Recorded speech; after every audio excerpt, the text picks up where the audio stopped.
सद्भाव यात्रा लगातार चल रही है, गाड़ी लगातार बढ़ती जा रही है। जब शुरुआत की थी तब तो शायद मुझे इस चीज़ का आभास नहीं था कि कितना बड़ा बीड़ा उठा लिया। नेता तो कह रहे हैं ना, हुड्डा साहब वाले जितने भी हैं और कह रहे हैं कि भाई ये तो अपने आप को चमकाने की यात्रा है। चलिए आप 3000 किलोमीटर चल के आप भी चमक लीजिए, कौन रोक रहा है। तो राहुल जी आएंगे? मैंने उन्हें औपचारिक रूप से आमंत्रित किया। तो राहुल जी आएंगे तो फिर हुड्डा साहब भी आ ही जाएंगे। कौन आएगा नहीं आएगा वो तो उन लोगों को सोचना है। हुड्डा गुट कहीं दिखाई नहीं दिया। मैं तो कांग्रेसियों को देखता हूँ, मैं किसी गुट को नहीं देखता। कांग्रेस के जिस भी नेता से हमने बात की सद्भाव यात्रा को लेके, हर कोई ये कहता रहा ये ऑफिशियल यात्रा नहीं है। कांग्रेस की यही समस्या है हरियाणा में, उसको विभाजित करके देखते हैं। उस संगठन बनाने के पीछे क्रेडिट किसको देंगे? राहुल गांधी। 11 साल से राहुल गांधी संगठन क्यों नहीं बना पाए? बनने नहीं दिया। कांग्रेस में ये टॉक्सिक बचा है या खत्म हो गया है? जो चीज़ आपके ब्लड स्ट्रीम में उतर जाए वो इतनी जल्दी तो नहीं खत्म होती है। वीरेंद्र सिंह को हमेशा ये कहते हैं एक मलाल है कि भाई सीएम नहीं बन पाए कभी, तो क्या आपको कभी सीएम बनते देखेंगे?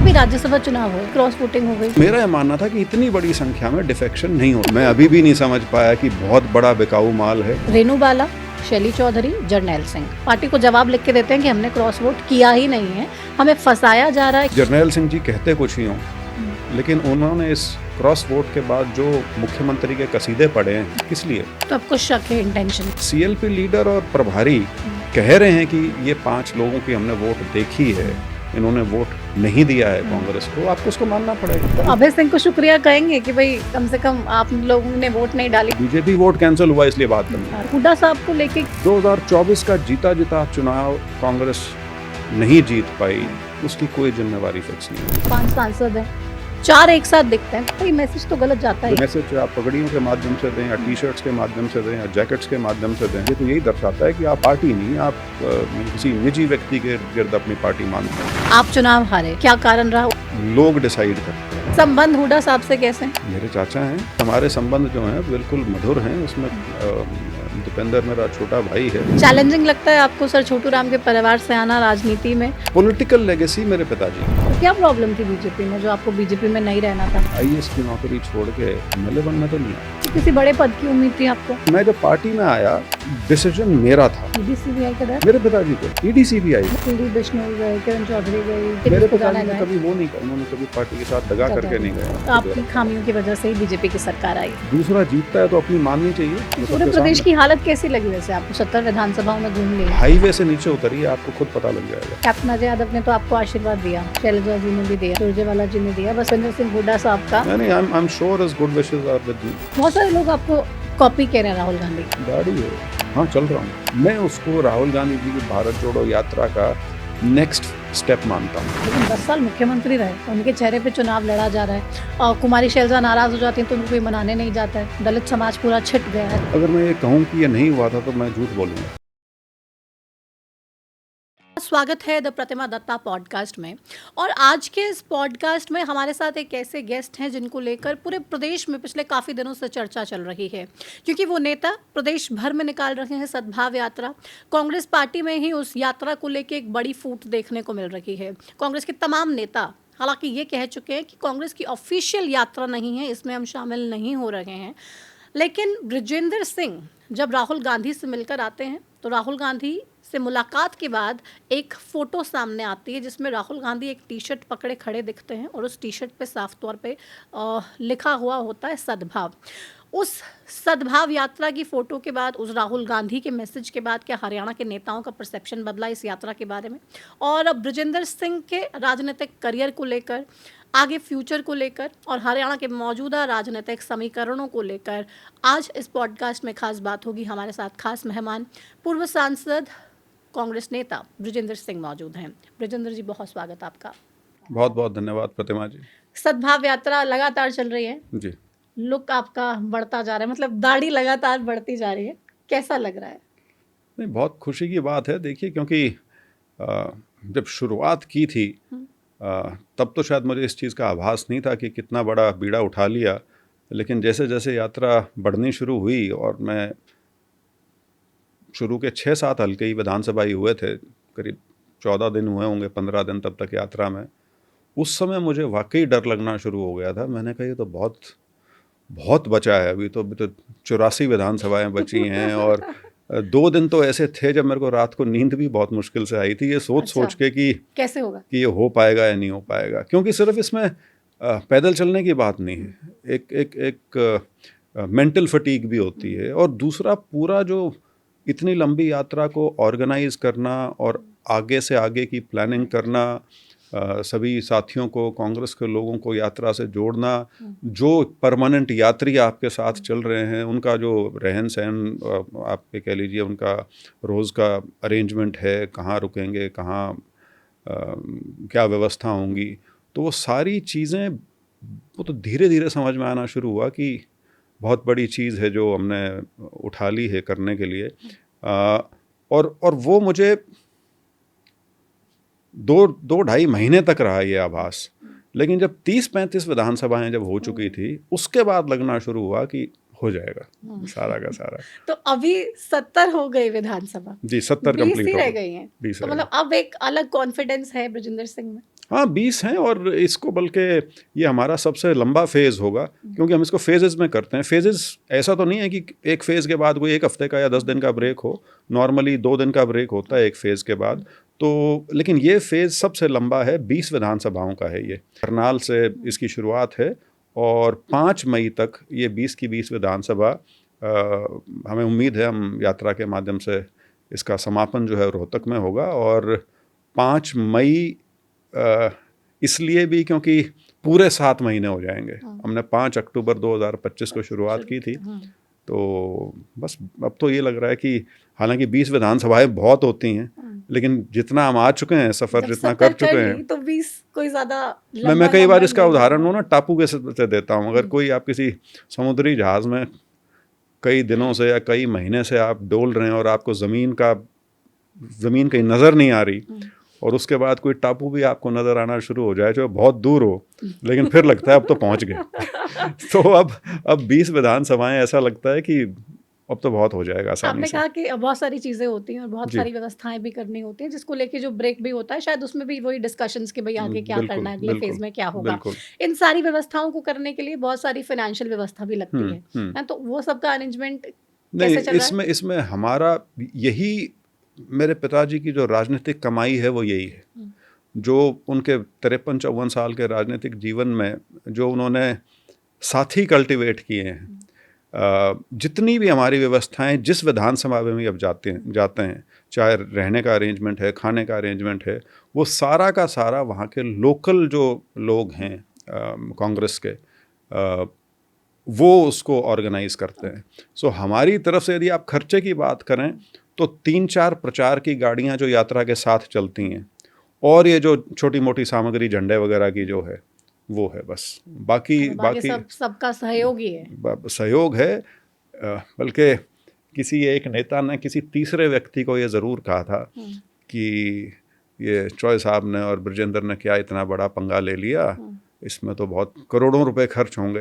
वो शायद इंडिकेशन ये देना चाह रहे थे कि मेरे को साथ लगा लो इस यात्रा में, मेरे पास कांग्रेस के नेता थे। हाँ कांग्रेस के ही थे। तो लेकिन यही, जैसे मैंने कहा, जो एक गुडविल थी वो इस यात्रा में।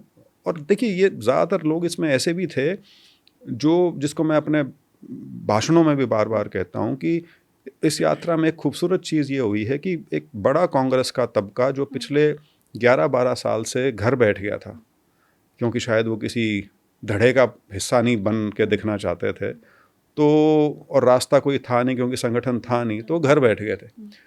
तो ऐसे बहुत से लोग हैं जो इस यात्रा में हमारे साथ आए हैं, और ये व्यवस्थाएं करने वाले जो लोग हैं ज़्यादातर वो इसी तरह के। अच्छा, आपने कहा कि कांग्रेस के ही एक नेता का फ़ोन आया और वो भी शामिल होना चाह रहे थे, लेकिन कांग्रेस के जिस भी नेता से हमने बात की सद्भाव यात्रा को लेके, हर कोई ये कहता रहा ये ऑफिशियल यात्रा नहीं है, इसमें शामिल नहीं होंगे, हम किसी को रोक नहीं रहे, कोई जाना चाहता है चला जाए, लेकिन ये ऑफिशियल नहीं है, हम इसमें नहीं जा सकते हैं।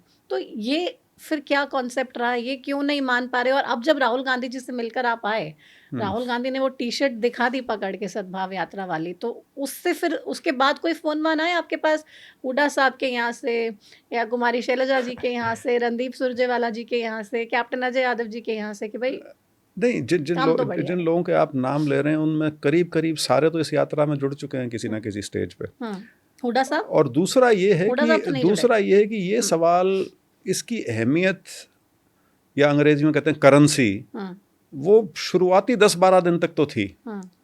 उसके बाद जब यात्रा अपनी स्टीम पे जब चलनी शुरू हो जाती है तो ये सवाल थोड़ा पीछे हट जाते हैं। और मेरा इसमें ये कहना है कि यदि कोई भी कांग्रेस का कार्यकर्ता कांग्रेस के झंडे तले कोई इस तरह का काम करता है जिससे पार्टी को सिर्फ लाभ हो सकता है, यात्रा का नुकसान तो किसी को नहीं हो सकता, लाभ ही हो सकता है, उसमें किसी को आपत्ति क्यों हो, ये मुझे आज तक समझ में नहीं आया। शायद मैं उतना गूढ़ राजनीतिज्ञ भी नहीं बन पाया कि मैं उन चीज़ों को सोचूं, लेकिन कई बार मुझे लगता है कि शायद कांग्रेस की यही समस्या है हरियाणा में कि बजाय पार्टी को एज अ होल देखने के लोग उसको अलग अलग उसको विभाजित करके देखते हैं। नहीं, लोग नहीं देखते विभाजित लोग करके, नहीं, मैं नेता, नेताओं की बात हाँ। कर रहा हूँ। देखिए, कांग्रेस कार्यकर्ता का तो इस यात्रा के प्रति इतना सकारात्मक रवैया रहा है, लेकिन और लोगों का भी। मैं एक उदाहरण देता हूँ, कई बार यमुनानगर अम्बाला में, ये 2 ज़िले जो हैं, इसमें मेरे साथ ये 4-5 बार हुआ। और 4-5 बार होने का मतलब ये है कि वो शायद एक आम भाव है वहाँ लोगों में, जिसमें लोग मेरे पास आए, लोग मतलब इंडिविजुअल, कोई दुकानदार है, कोई व्यापारी है, कोई रेडी वाला है, और वो सिर्फ इस तरह की बात मेरे कान में कह के जाते थे कि जी कांग्रेस को बचा लो। उससे एक तरफ तो मुझे ये संतोष होता था कि कांग्रेस बहुत मजबूत है, अभी भी ज़मीन पे लोग हैं जो कांग्रेस के पक्ष के हैं, और ये राजनीतिक लोग नहीं हैं, ये आम लोग हैं। लेकिन दूसरी तरफ जब इस तरह की बात मैं सुनता था, उसकी पीड़ा भी होती थी कि ये चीज़ एक आम आदमी को भी पता है कि कांग्रेस में हरियाणा में आज के दिन कोई समस्या है, और उसको हम नेता लोग उस तरह से एड्रेस नहीं कर रहे जिस तरह से करना चाहिए था। संगठन बन गया, वो एक पहला बहुत बड़ा कदम है इस दिशा में, लेकिन आदत है जाते जाते जाएगी। तो संगठन बनाने के पीछे क्रेडिट किसको देंगे? राहुल गांधी। तो 11 साल से राहुल गांधी संगठन क्यों नहीं बना पाए थे? बनने नहीं दिया था। तो अब बन गया तो कह रहे राहुल गांधी, नहीं बना तो कह रहे बनने नहीं दिया। कई बार मजबूरियां हो जाती हैं। तो राहुल गांधी 11 साल तक मजबूर थे। बिल्कुल मजबूर थे। सिर्फ हरियाणा में क्या, बहुत जगह हुआ था ये इस तरह का, लेकिन हरियाणा एक टिपिकल केस था जहाँ पे इतनी ज़्यादा टॉक्सिसिटी पार्टी में आ गई थी कि आप एक पार्टी के होते हुए भी आप किसी दूसरे कांग्रेस के नेता या तीसरे कांग्रेस के नेता से बात करते हुए नहीं दिखने चाहिए, उनसे मिलते हुए दिखने नहीं चाहिए। तो एक पार्टी के अंदर ही जब ऐसा माहौल बन जाए तो उसमें कहीं ना कहीं फिर आपको एक कदम उठाना पड़ता है। और मुझे खुशी इस बात की है कि जो डिसीजन हुआ था, आई थिंक 2024 का है ये, जब ये संगठन सृजन की बात हुई, और ये सिर्फ हरियाणा के लिए नहीं था।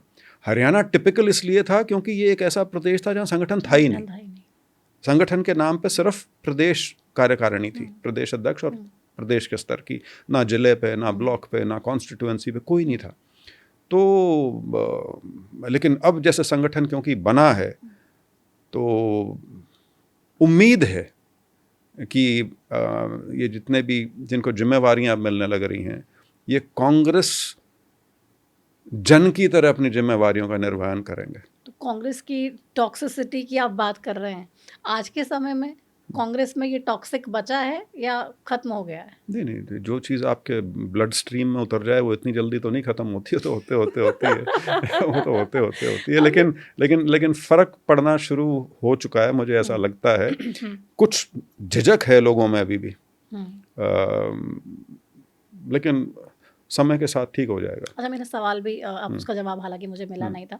अब राहुल गांधी जी से जब आप मिलकर आए जी, तो प्रदेश के नेताओं का परसेप्शन और आपसे बात करने का तरीका या रवैया कुछ बदला, या आपके पास फ़ोन करके डायरेक्टली अप्रोच किया किसी नेता ने कि भाई अब तो राहुल गांधी जी ने भी इसको एक स्टैंप लगा दी है तो हम भी साथ हैं? नहीं, मैं राहुल जी का नाम उस तरह से नहीं लेना चाहूँगा, क्योंकि मैंने तो यात्रा ही उनसे बात करके और उनकी अनुमति के बाद ही इसकी घोषणा की थी। अच्छा, राहुल गांधी जी ने आपको कहा था कि आप हाँ, करिए? मैं उनसे 12 अगस्त को मिला था, 12 अगस्त 2025 को, तब मैंने उनको बताया था विस्तार से, और उन्होंने मोटी बात जो उसमें कही थी वो यही थी कि बस ये कोशिश करना कि हम लोगों को जोड़ने की बात करें, कोई ऐसी बात ना करें जिससे माहौल ख़राब होने की कोई बात हो। मैंने कहा जी मेरा तो पर्पज़ ही ये है, मैं तो आपकी भारत जोड़ो यात्रा को प्रदेश में ले जाना चाहता हूँ, और हमारी तब तक हम नाम तो सोच चुके थे। मैंने कहा जी सद्भाव यात्रा का अर्थ ही ये है कि हमारा छत्तीस बिरादरी का भाईचारा मजबूत रहे। उनसे परमिशन लेके और फिर हमने 20 अगस्त को इसकी घोषणा की थी औपचारिक रूप तो से। राहुल जी को भी और उनसे ये भी और ऑफिशियली अनाउंस करना चाहिए था कि भाई ये बृजेंद्र सिंह की यात्रा है और ये पार्टी की यात्रा है, ऐसा होना चाहिए था। अगर होता तो शायद नहीं, चीजें मैं डिफरेंट इसको होती। उस नज़र से देखिए, ये जिम्मेवारी मैं इसकी जिम्मेवारी सिर्फ पार्टी के केंद्रीय नेतृत्व पे नहीं छोड़ता। उनसे मैं बात करके आया हूँ, खड़गे जी से मैं बात करके आया था, केसी वेणुगोपाल जी से भी बात करके आया था। तीनों से मेरी बात हुई थी और तीनों से हामी थी। उस दरमियान पार्टी के अंदर कुछ नियुक्तियां हुई थी। उसकी वजह से हो सकता है कुछ लोगों को लगा हो कि ये चीज़ अलग से क्यों चल रही है या इस तरह की बात हुई हो। तो उसमें मैं ज़्यादा विस्तार में नहीं जाऊंगा। लेकिन मैंने यात्रा अपने शीर्ष नेतृत्व की सहमति से और अनुमति से शुरू की थी और उसके बाद भी निरंतर मैं संपर्क में रहा हूँ। अच्छा। 2 बार तो मैं मिला भी हूँ, एक बार नवंबर में और एक बार अभी 12 मार्च को। तो क्या फीडबैक क्लोजली ले रहे राहुल हाँ, गांधी इस बिल्कुल यात्रा ले रहे हैं। और मुझे कहीं से इस तरह का संकेत नहीं मिला कि आप जो कर रहे हैं शायद वो उचित नहीं है। ओके, ऊपर से कुछ भी कहीं ऐसा मैसेज ऊपर से क्या, वो तो प्रदेश से भी नहीं आ रहा वो संकेत। तो नेता तो कह रहे हैं ना, हुड्डा साहब वाले जितने भी हैं और कह रहे हैं कि भाई ये तो अपने आप को चमकाने की यात्रा है। चलिए, अब आप 3000 किलोमीटर चल के आप भी चमक लीजिए, कौन रोक रहा है। लेकिन बात चमकने की कर रहे हैं, लेकिन आप तो अपना पूरा लुक ही बदल डाला, इतनी बड़ी बड़ी दाढ़ी नहीं, मैंने करवा नहीं रहे या फिर करवाना नहीं मैंने चाह कुछ रहे? नहीं बदला। कोई प्रण लिया है क्या आपने कि जब तक मैं यात्रा खत्म नहीं होगी मैं दाढ़ी नहीं कटवाऊंगा? ना मैं उस तरह के कभी प्रण नहीं लेता। क्योंकि देखिए, दाढ़ी ना मैं बढ़ा रहा, वो अपने आप बढ़ रही है। कटवा तो नहीं रहे लेकिन कटवा नहीं रहे ना, ठीक है। यात्रा खत्म हो जाएगी उसके बाद देख लेंगे। सुबह 15 मिनट की सुविधा हो जाती है। तो मतलब ये दाढ़ी तो अब यात्रा खत्म होने के बाद ही कटेगी। हाँ, वो तो राहुल जी आएंगे? पिछली मुलाकात जो हुई थी मेरी, वो पहली बार था जब मैंने उन्हें औपचारिक रूप से आमंत्रित किया। अच्छा, इससे पहले ऑफिशियली इनवाइट? इससे पहले मेरे को लोग कहते भी थे कि जी राहुल गांधी जी आ जाएं तो ये हो जाएगा, वो हो जाएगा। मैंने कहा राहुल जी आपकी यात्रा में शुरू में क्यों आए? आप पहले अपने आप को साबित तो कीजिए कि आप इसके लायक भी हैं या नहीं हैं। तो वो जब हमारे 60-62 हल्के हो गए थे, तब मैं अपने आप को इस पोजीशन में पाता था कि अब जब मेरी मुलाकात होगी तो अब मैं उनको बिल्कुल बुलाऊंगा। और उन्होंने सहमति जताई। और अब ये जो लास्ट फेज़ है इसमें, क्योंकि अभी ये चुनाव चल रहे हैं 4 प्रदेशों के, तो अब मेरे ख्याल से हफ्ते एक बाद में उनसे, ख़ासतौर पर जब केरल और असम का चुनाव समापन हो जाएगा इसका, उसके बाद फिर मैं उनके ऑफिस से तारीख की बात करनी शुरू करूँगा। अच्छा, तो और राहुल जी आएंगे तो फिर हुड्डा साहब भी आ ही जाएंगे? राहुल जी आ जाएंगे तो उसके बाद कौन आएगा नहीं आएगा वो तो उन लोगों को सोचना है। राहुल गांधी जी या प्रदेश या हमारे राष्ट्रीय अध्यक्ष अगर किसी प्रदेश में जाते हैं तो उसमें तो वो कहने की बात ही नहीं कि कौन आएगा और कौन नहीं आएगा। क्योंकि बहुत बार आपने कहा है कि कोई बात नहीं, जो नहीं आया कोई दिक्कत नहीं है, लेकिन सब आएंगे आते आते। वो मैं इसलिए कहता था कि यात्रा वन ऑफ इवेंट नहीं है। इसमें ये नहीं है कि आप एक रैली होगी, उस स्टेज पे कौन आया या भीड़ कितनी आई उससे उसका आकलन हो। ये यात्रा जो है ये तो एक नदी की तरह है। तो उसमें कौन कब शामिल हो वो आदमी की समय और सुविधा के अनुसार है। लंबा 7 महीने का है। और इस 6 महीने में, अब करीब 6 महीने हो गए हमको, 6 महीने में बहुत लोग हैं जो आए हैं, बहुत हैं। हाँ, लेकिन ये ज़रूर है कि शायद ये मोमेंटम अब आखिरी के महीने में और ज़्यादा बढ़ जाएगा। लेकिन हुड्डा गुट कहीं दिखाई नहीं दिया। मैं तो कांग्रेसियों को देखता हूँ, मैं किसी गुट को नहीं देखता। मैं तो कांग्रेसियों को देखता हूँ। लेकिन कांग्रेस में जो गुट हैं वो तो देखने पड़ेंगे ना। अगर पार्टी में इतनी समस्याएं हैं उनको सुलझाने के लिए गुट तो देखने पड़ेंगे। नहीं तो मैंने तो उसी चीज़ के ऊपर हमेशा ये कहा है कि यही कमी थी हमारी, संगठन का ना होना। और सबसे बड़ी शुरुआत में यही मानता हूँ कि अब संगठन खड़ा हो गया तो गुट वगैरह अपने आप बैकग्राउंड में चले जाएंगे। अभी राज्यसभा चुनाव हुए जी, सबको मालूम था, हर कोई चीख चीख कर कह रहा था कि भाई हरियाणा में हमने देखा है कांग्रेस का इतिहास कैसा रहा है। स्याही कांड भी हमने देखा, फिर क्रॉस वोटिंग भी हमने देखी, और इस चुनाव में भी कांग्रेस के विधायक बिकेंगे। साफ तौर पे, खुले तौर पे ये चीज़ें कही गई। कांग्रेस विधायकों को हिमाचल ले जाया गया, 4 सांसद भी उनके साथ गए, हालांकि कुछ लोग थे जो नहीं गए, फिर भी क्रॉस वोटिंग हो गई। मेरा जब तक ये चुनाव हुआ नहीं था, मेरा ये मानना था कि सवाल ही नहीं उठता इस बार क्रॉस वोटिंग हो जाएगी, क्योंकि बीजेपी समर्थित कैंडिडेट, समर्थित क्या, वो तो उनका वाइस प्रेसिडेंट है वैसे तो प्रदेश का, तो समर्थित तो क्या उन्हीं का कैंडिडेट है, उसको जो भी होगा बहुत भारी संख्या में कांग्रेस के विधायकों की वोट लेनी पड़ेगी। और मेरा ये मानना था ये इतनी भारी संख्या तो मैनेज नहीं हो सकती। भारी संख्या मतलब 8-9 MLA चाहिए। हाँ, अच्छा, मुझे लगा वो 20-25 करोड़ वाली जो बातें चल रही हैं कांग्रेस के आजकल। 37 थे, 31 पे कांग्रेस का राज्यसभा बनता है और वही बीजेपी के लिए है। तो मेरा यह मानना था कि इतनी बड़ी संख्या में डिफेक्शन नहीं हो सकता। शायद ये मेरी राजनीतिक अपरिपक्वता थी कि मैं अभी भी नहीं समझ पाया कि बहुत बड़ा बिकाऊ माल है और खरीदार जो है वो इतना बड़ा है कि वो जितना आप मुंह खोल लें उससे 3 गुना ज़्यादा वो आपको देने की क्षमता रखता है बिना आपके मांगे। लेकिन फिर भी जो हुआ, इतनी भारी संख्या में जो क्रॉस वोटिंग हुई, मैं कैंसल्ड वोट्स पे कुछ नहीं बोल सकता क्योंकि वो किसी को नहीं पता कि किन की हुई हैं और किन वजह से हुई हैं। उसमें हो सकता है आरओ की मिलीभगत रही हो, क्योंकि क्रॉस वोटिंग तो दिखती है। अब वो सुना है पत्रकारों से ही कोई बिंदी विंदी लगी है, तो वो बिंदी लगी है और कांग्रेस के ऑथराइज्ड एजेंट को ना दिखी हो, ये बहुत संभव है। क्योंकि यदि आपने किसी नाम के नीचे एक बिंदी टिका दी और पार्टी कैंडिडेट के नाम के आगे आपने 1 लिखा हुआ है, तो एजेंट ने तो देखा ठीक है 1 है, तो आपने बिंदी लगाई है, ये तो बाहरों को पता होगा कि बिंदी लगी हुई है कहीं ना कहीं, उस आधार पर मुझे कैंसिल करनी है, तो वो एक अलग चीज़ है। लेकिन मेरा ये मानना है कि इतनी बड़ी संख्या में ये हुआ है, उसके 2 पहलू हैं।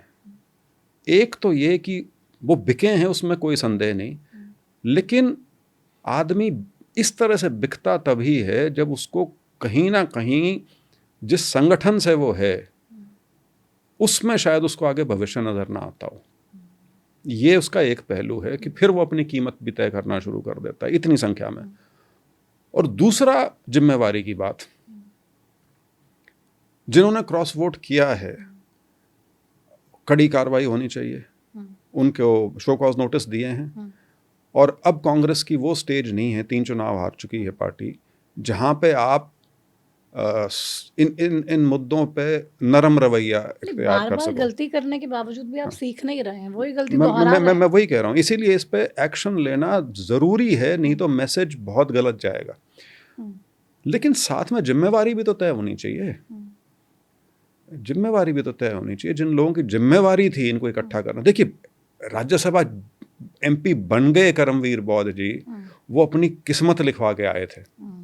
कांग्रेस में सेंधमारी की कोई कसर नहीं बची थी, पूरी सेंधमारी कांग्रेस की वजह से नहीं जीते। वो एक वोट जो बीजेपी का कैंसिल हुआ है उस वजह से वो राज्यसभा पहुंच गए, नहीं तो बीजेपी ने तो ऐसा लगता है अपने they had all the flanks covered.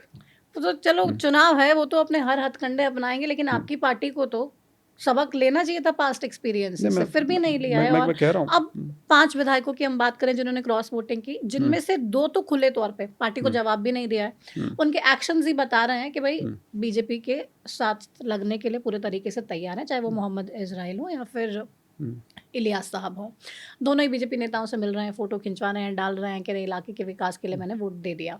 लेकिन रेणु बाला, शैली चौधरी, जर्नैल सिंह पार्टी को जवाब लिख के देते हैं कि हमने क्रॉस वोट किया ही नहीं है, हमें फंसाया जा रहा है, किसी और को बचाने के लिए हमारे खिलाफ ये षड्यंत्र रचा जा रहा है।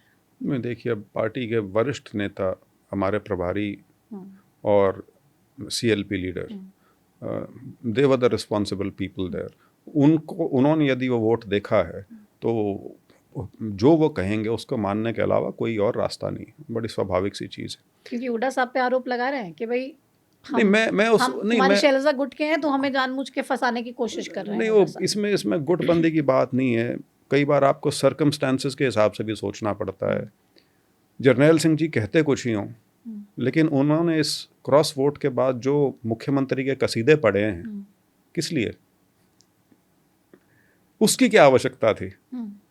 पहले दिन से या तो ये स्टैंड रखते कि मैंने बिल्कुल नहीं किया, गलत है, लेकिन वो तो मुख्यमंत्री की इस तरह से प्रशंसा कर रहे थे जैसे उनकी खुद की पार्टी के मुख्यमंत्री हों। इसी तरह से कैसे करनी चाहिए इसी तरह से रामकृष्ण गुर्जर जी ने जो जिस दिन ये वोट डला है उसी दिन जो उन्होंने इस्तीफ़ा दिया है,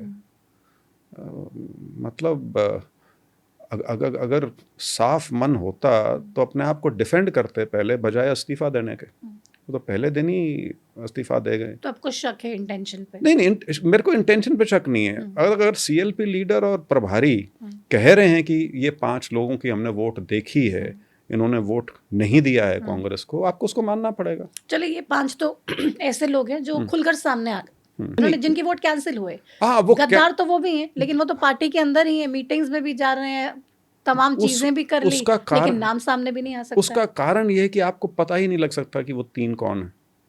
चौथे तो पता है, परमवीर सिंह। वो मुझे लगता है वो तो एक वो जिसको बोलते हैं कि 7 गलती है एक। उन्होंने अपना वोट कांग्रेस के ऑथराइज्ड एजेंट को दिखाया, उसके बाद वो फोल्ड शायद प्रॉपरली नहीं किया, तो आरोप ये लगा कि ये सीक्रेसी जो है वोट की वो लीक हुई है, उस पर कैंसिल हुआ। और उनका वोट कैंसिल हुआ है बीजेपी की कंप्लेंट पे। 2 की थी उन्होंने, भरत सिंह बेनीवाल जी और इनकी, भरत सिंह जी की मान ली गई, लेकिन ये कैंसिल हो गई। असली खेल तो वो बाकी 3 हैं जो मैंने कहा।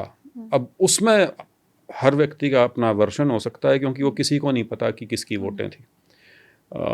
अगर वाकई वो कोई बिंदी बिंदी लगाई है तो हो सकता है वो हमारे ऑथराइज्ड एजेंट्स को नज़र भी ना पड़ी हो उसके ऊपर, तो उसके बारे में मैं किसी भी तरह लेकिन का, वो कह रहे हैं कोर्ट का रुख करेंगे, जो हमारी वोट्स कैंसिल की है उसको लेके हम कोर्ट में शिकायत करेंगे, लेकर जाएंगे कि नहीं वो तो ठीक है, तमाम चीजें की। लीगल ऑप्शन आपके पास हमेशा रहती है, वो तो आप एक्सरसाइज कर सकते हैं। लेकिन इस चीज़ में तो कोई शक नहीं कि 5 ने तो क्रॉस वोट किया है। लेकिन 3 के वोट भी तो कैंसिल हुए। देखिए संख्या बड़ी खूबसूरत है। उतने ही वोट क्रॉस और कैंसिल हुए हैं जितने की बीजेपी को आवश्यकता थी। जो मैंने कहा कि वो एक जो बीजेपी का कैंसिल हुआ, वहां से वो उनका खेल बिगड़ गया। नहीं तो मेरा तो ये भी मानना है कि बीजेपी ने, लगता है अभय सिंह जी को भी पहले ही कह दिया कि हमको आपकी जरूरत नहीं है इस बार, हमने जो करना था हम कर चुके। तो अभय सिंह को शुक्रिया कहेंगे कि भाई कम से कम आप लोगों ने वोट नहीं डाली तो हमारे उम्मीदवार राज्यसभा पहुंच गए। शुक्रिया तो खैर क्यों करेंगे, उन्होंने तो वोट वैसे भी देना होता तो बीजेपी की देनी थी। ना दे की भी शायद वो बीजेपी की मदद कर रहे थे, क्योंकि नंबर्स रिड्यूस हो रहे थे उससे। खैर वो तो जो भी है, मतलब वो तो खैर साइड प्लेयर हैं इस पूरे इसमें। वो तो बीजेपी वोट कैंसिल हुआ इसलिए बात बन गई। लेकिन कांग्रेस को सीरियसली इस पूरे प्रकरण को सिर्फ खरीदार और बिकने वाले की नज़र से ना देखें, उसके पीछे आपको जाके देखना पड़ेगा।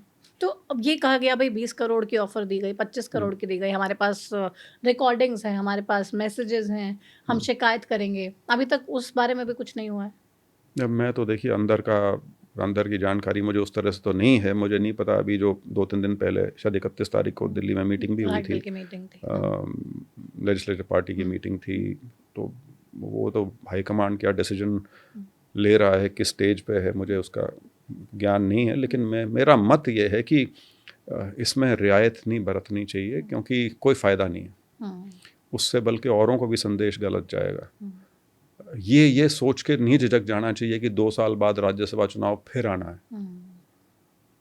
आज 5 हैं, अगली बार अगर इनके साथ कुछ नहीं हुआ तो अगली बार 10 हो जाएंगे, 5-8 ही लगा लीजिए, क्योंकि कैंसल वाले तो पार्टी के अंदर ही है ना। पार्टी के लिए ना हम उनके नाम बता सकते हैं, ना हमें नाम पता है, और ना हम बता पाएंगे, तो वो लोग तो फिर से गेम करेंगे। इस तरह की अनुशासनहीनता जानबूझ के जो की गई हो, उसके ऊपर तो कार्रवाई कड़े से कड़ी होनी चाहिए।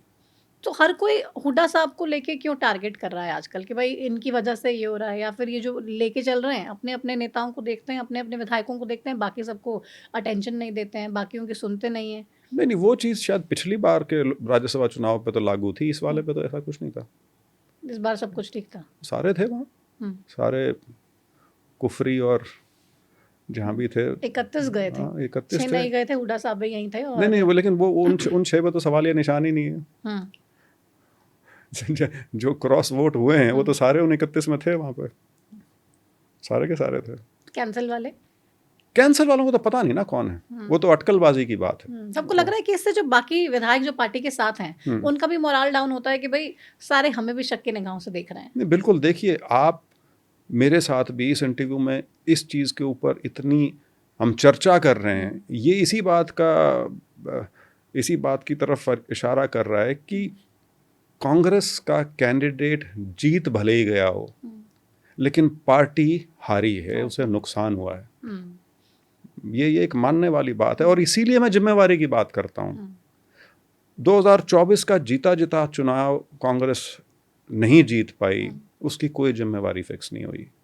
ये राज्यसभा का चुनाव जो है, इसकी अब तक जो कार्रवाई है वो सिर्फ उन एमएलएस पे फोकस्ड है जिन्होंने पार्टी के साथ दगा किया, लेकिन अभी भी जिम्मेवारी की बात कम से कम मुझे सुनने में नहीं आई है। अंदर खाते क्या हो रहा है मुझे नहीं पता। बाहर भी सुनने में नहीं आई। हम भी अक्सर पूछते हैं कि भाई जब आप ग्राउंड पे जा रहे हो, आप विभाग बांट रहे हैं, आप कह रहे हैं भाई मंत्रिमंडल में ऐसे बंटवारा कर लेंगे, इसको मंत्री पद दे देंगे, सेटिंग सारी ये चल रही है। ये नहीं चल रहा कि भाई चुनाव जीतेंगे या नहीं। गाने चल रहे हैं तो सरकार बनावेगा, हुड्डा सरकार बनावेगा, सारा का सारा सेंट्रिक, हुड्डा सेंट्रिक जो कैंपेन हो गया, आपको लग रहा है उससे नुकसान हुआ कांग्रेस पार्टी को? वो तो अनेकों कारण हैं। This is one of the reason. See, ये जो सद्भाव यात्रा जब हमने इसके बारे में जब विचार चल रहा था, तो हम यही सोच रहे थे कि कौन सी ऐसी चीज़ है जो पूरे प्रदेश पे लागू होती है। आप जो बात कह रही हैं वो और उस तरह की और चीज़ें इंडिविजुअल कॉन्स्टिट्यूंसी पे हो सकती है, किसी एरिया पे हो सकती है, उसको आप इन फाइटिंग की संज्ञा दे लीजिए, बैक स्टैबिंग कह लीजिए, अनेकों चीज़ें हो सकती हैं। लोकल समीकरण क्या थे, और बहुत बड़ी चीज़ जो राहुल गांधी जी ने 5 नवंबर को की वोट चोरी के मुद्दे पे हरियाणा पे जो स्पेसिफिक प्रेस कॉन्फ्रेंस थी, वो अपनी जगह है। लेकिन बीजेपी ने जो एक विभाजन की राजनीति हरियाणा में की है पिछले 11 साल में, कहीं ना कहीं उससे आंख हटी है। और वो शायद इसलिए हटी कि इतनी चकाचौंध थी कि सरकार तो आ गई और लोग दे रहे थे, आपको वाकई मतलब परोस के दे रहे थे। तो उस शायद आंखें चौंधी आ गई उस समय, और इतना ओवर कॉन्फिडेंस हो गया कि कई चीज़ों को एड्रेस नहीं किया गया। ओवर कॉन्फिडेंस हुड्डा साहब में या कांग्रेस पार्टी में ओवरऑल? नहीं, क्योंकि आप ना अकाउंटेबिलिटी, जवाबदेही तय होनी चाहिए, तो सरकार बनाने की जिम्मेदारी तो हुड्डा साहब के कंधों पर ही थी। नहीं, वो तो हुड्डा साहब और उदय भान दोनों प्रदेश अध्यक्ष, और नहीं, वो पदाधिकारी हैं इसलिए जिम्मेवारी है, लेकिन जिम्मेवारी तो सबकी है। जिम्मेवारी आप किसी एक या दो व्यक्तियों पर तो नहीं टिका सकते, लेकिन हाँ, जिनके पास पद है उनकी थोड़ी ज़्यादा हो जाती है। जिम्मेवारी तो हमारी भी है, जो इलेक्शन हारे हैं उनकी भी जिम्मेवारी है। और लेकिन 10 साल मुख्यमंत्री रहे, उनके चेहरे पे चुनाव लड़ा जा रहा है। कुमारी शैलजा नाराज हो जाती हैं तो उनको कोई मनाने नहीं जाता है। दलित समाज पूरा छिट गया, ऐसा लगा आपको भी? अगर मैं ये कहूँ कि ये नहीं हुआ था तो मैं झूठ बोलूँगा। हम जो लोग चुनाव में थे, आखिरी के जो 4-5 दिन थे चुनाव से पहले के, उस समय स्थिति उतना एक तरफा नज़र नहीं आती थी जो चुनाव से पहले दिखती थी। जब आप सीट्स काउंट करना शुरू करते थे तो अनेक सीट्स ऐसी आती थी कि ये मुकाबले में है, ये शायद हार रहे हैं, ये 50-50 है, तो वो दिखता था हमको। यदि मैं सिर्फ अपने आसपास के इलाके की बात करूं, जींद ज़िले की और हिसार लोकसभा की, दिखता था कि इतना एक तरफा तो नहीं है जितना लोग सोचे बैठे हैं। यदि आप सिर्फ समाज के 1 या 2 वर्गों का मत ही ये मान रहे हैं कि ये सभी का मत बन चुका है, और शायद वो बन भी गया था, लेकिन वो संभाला नहीं गया और उस वजह से नुकसान हुआ।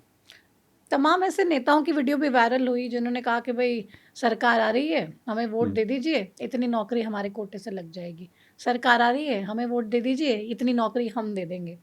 क्योंकि नौकरियों पे तो वैसे भी आप लोगों पे ठप्पा था, पर्ची खर्ची के अलावा नौकरी दी नहीं जाती थी। ऐसे में उस चीज़ को और हवा मिली। नहीं, देखिए, यहाँ तो मैं बीजेपी का जो प्रोपेगेंडा है उसकी कामयाबी मानता हूँ। बीजेपी वो गजब की पार्टी है हरियाणा में या देश में जो रोजगार देती ही नहीं और वो रोजगार की बात करती है। पर्ची खर्ची तो बाद का मुद्दा है, नौकरी कहाँ है?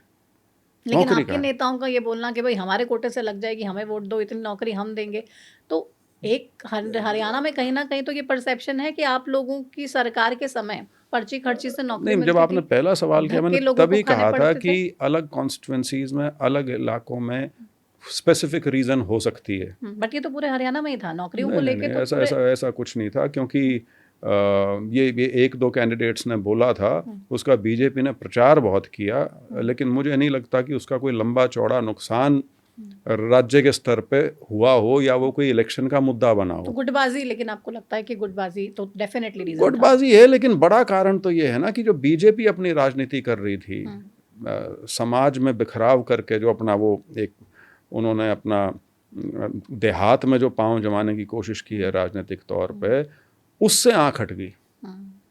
वो एड्रेस नहीं किया, और वो जैसे जैसे चुनाव शुरू हुआ एक दो घटनाएं ऐसी हुई कि वो चीज़ें और मुखर हो गई अपने आप। शायद उसका कारण हमने ही दे दिया। तो हो सकता है कुछ लोगों को लगा हो कि और वो वापस बीजेपी की तरफ हो लिए, ये संभावना पूरी है।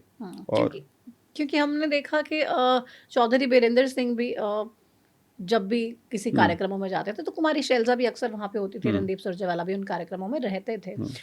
कुमारी शैलजा को क्या वाकई में कांग्रेस पार्टी में दरकिनार किया जा रहा है? नहीं, दरकिनार कोई नहीं होता जी। वो कांग्रेस की सीनियर जनरल सेक्रेटरी हैं, she is a sitting MP, और वो प्रदेशों की प्रभारी हैं।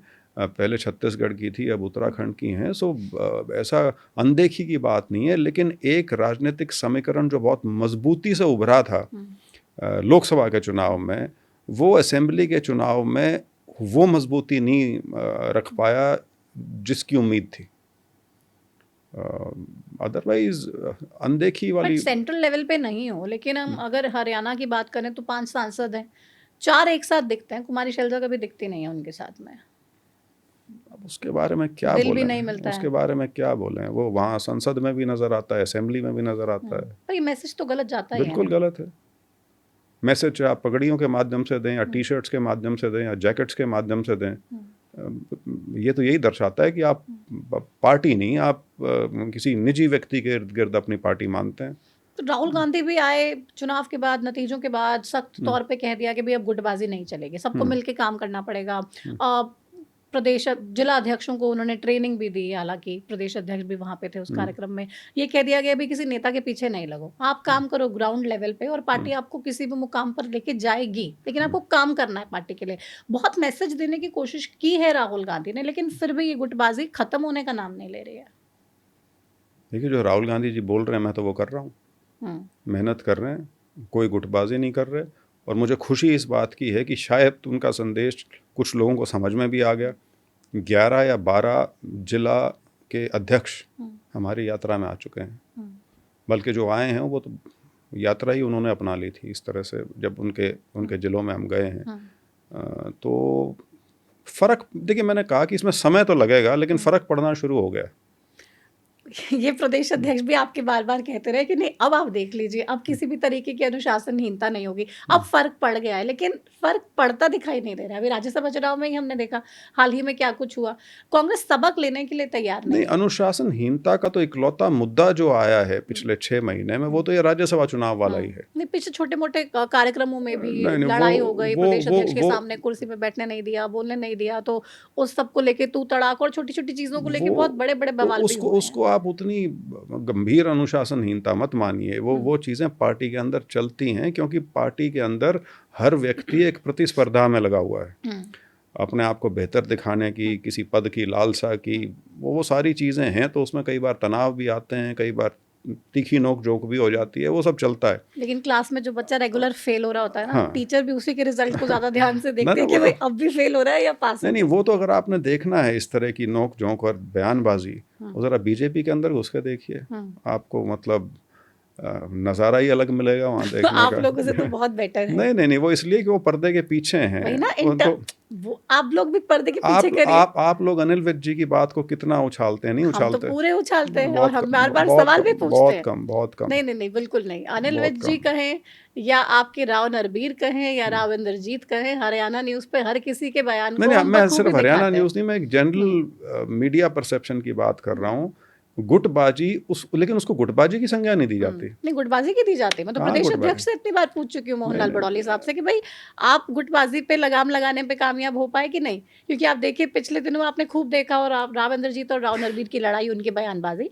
फिर प्रदेश अध्यक्ष ने कहा अब आपको कुछ नहीं दिख रहा है, सब बिल्कुल कंट्रोल में है और अब कुछ दिख भी नहीं रहा है, लेकिन आपके वाले बाज नहीं आते। नहीं, उस बात को हुए दिन कितने हुए हैं?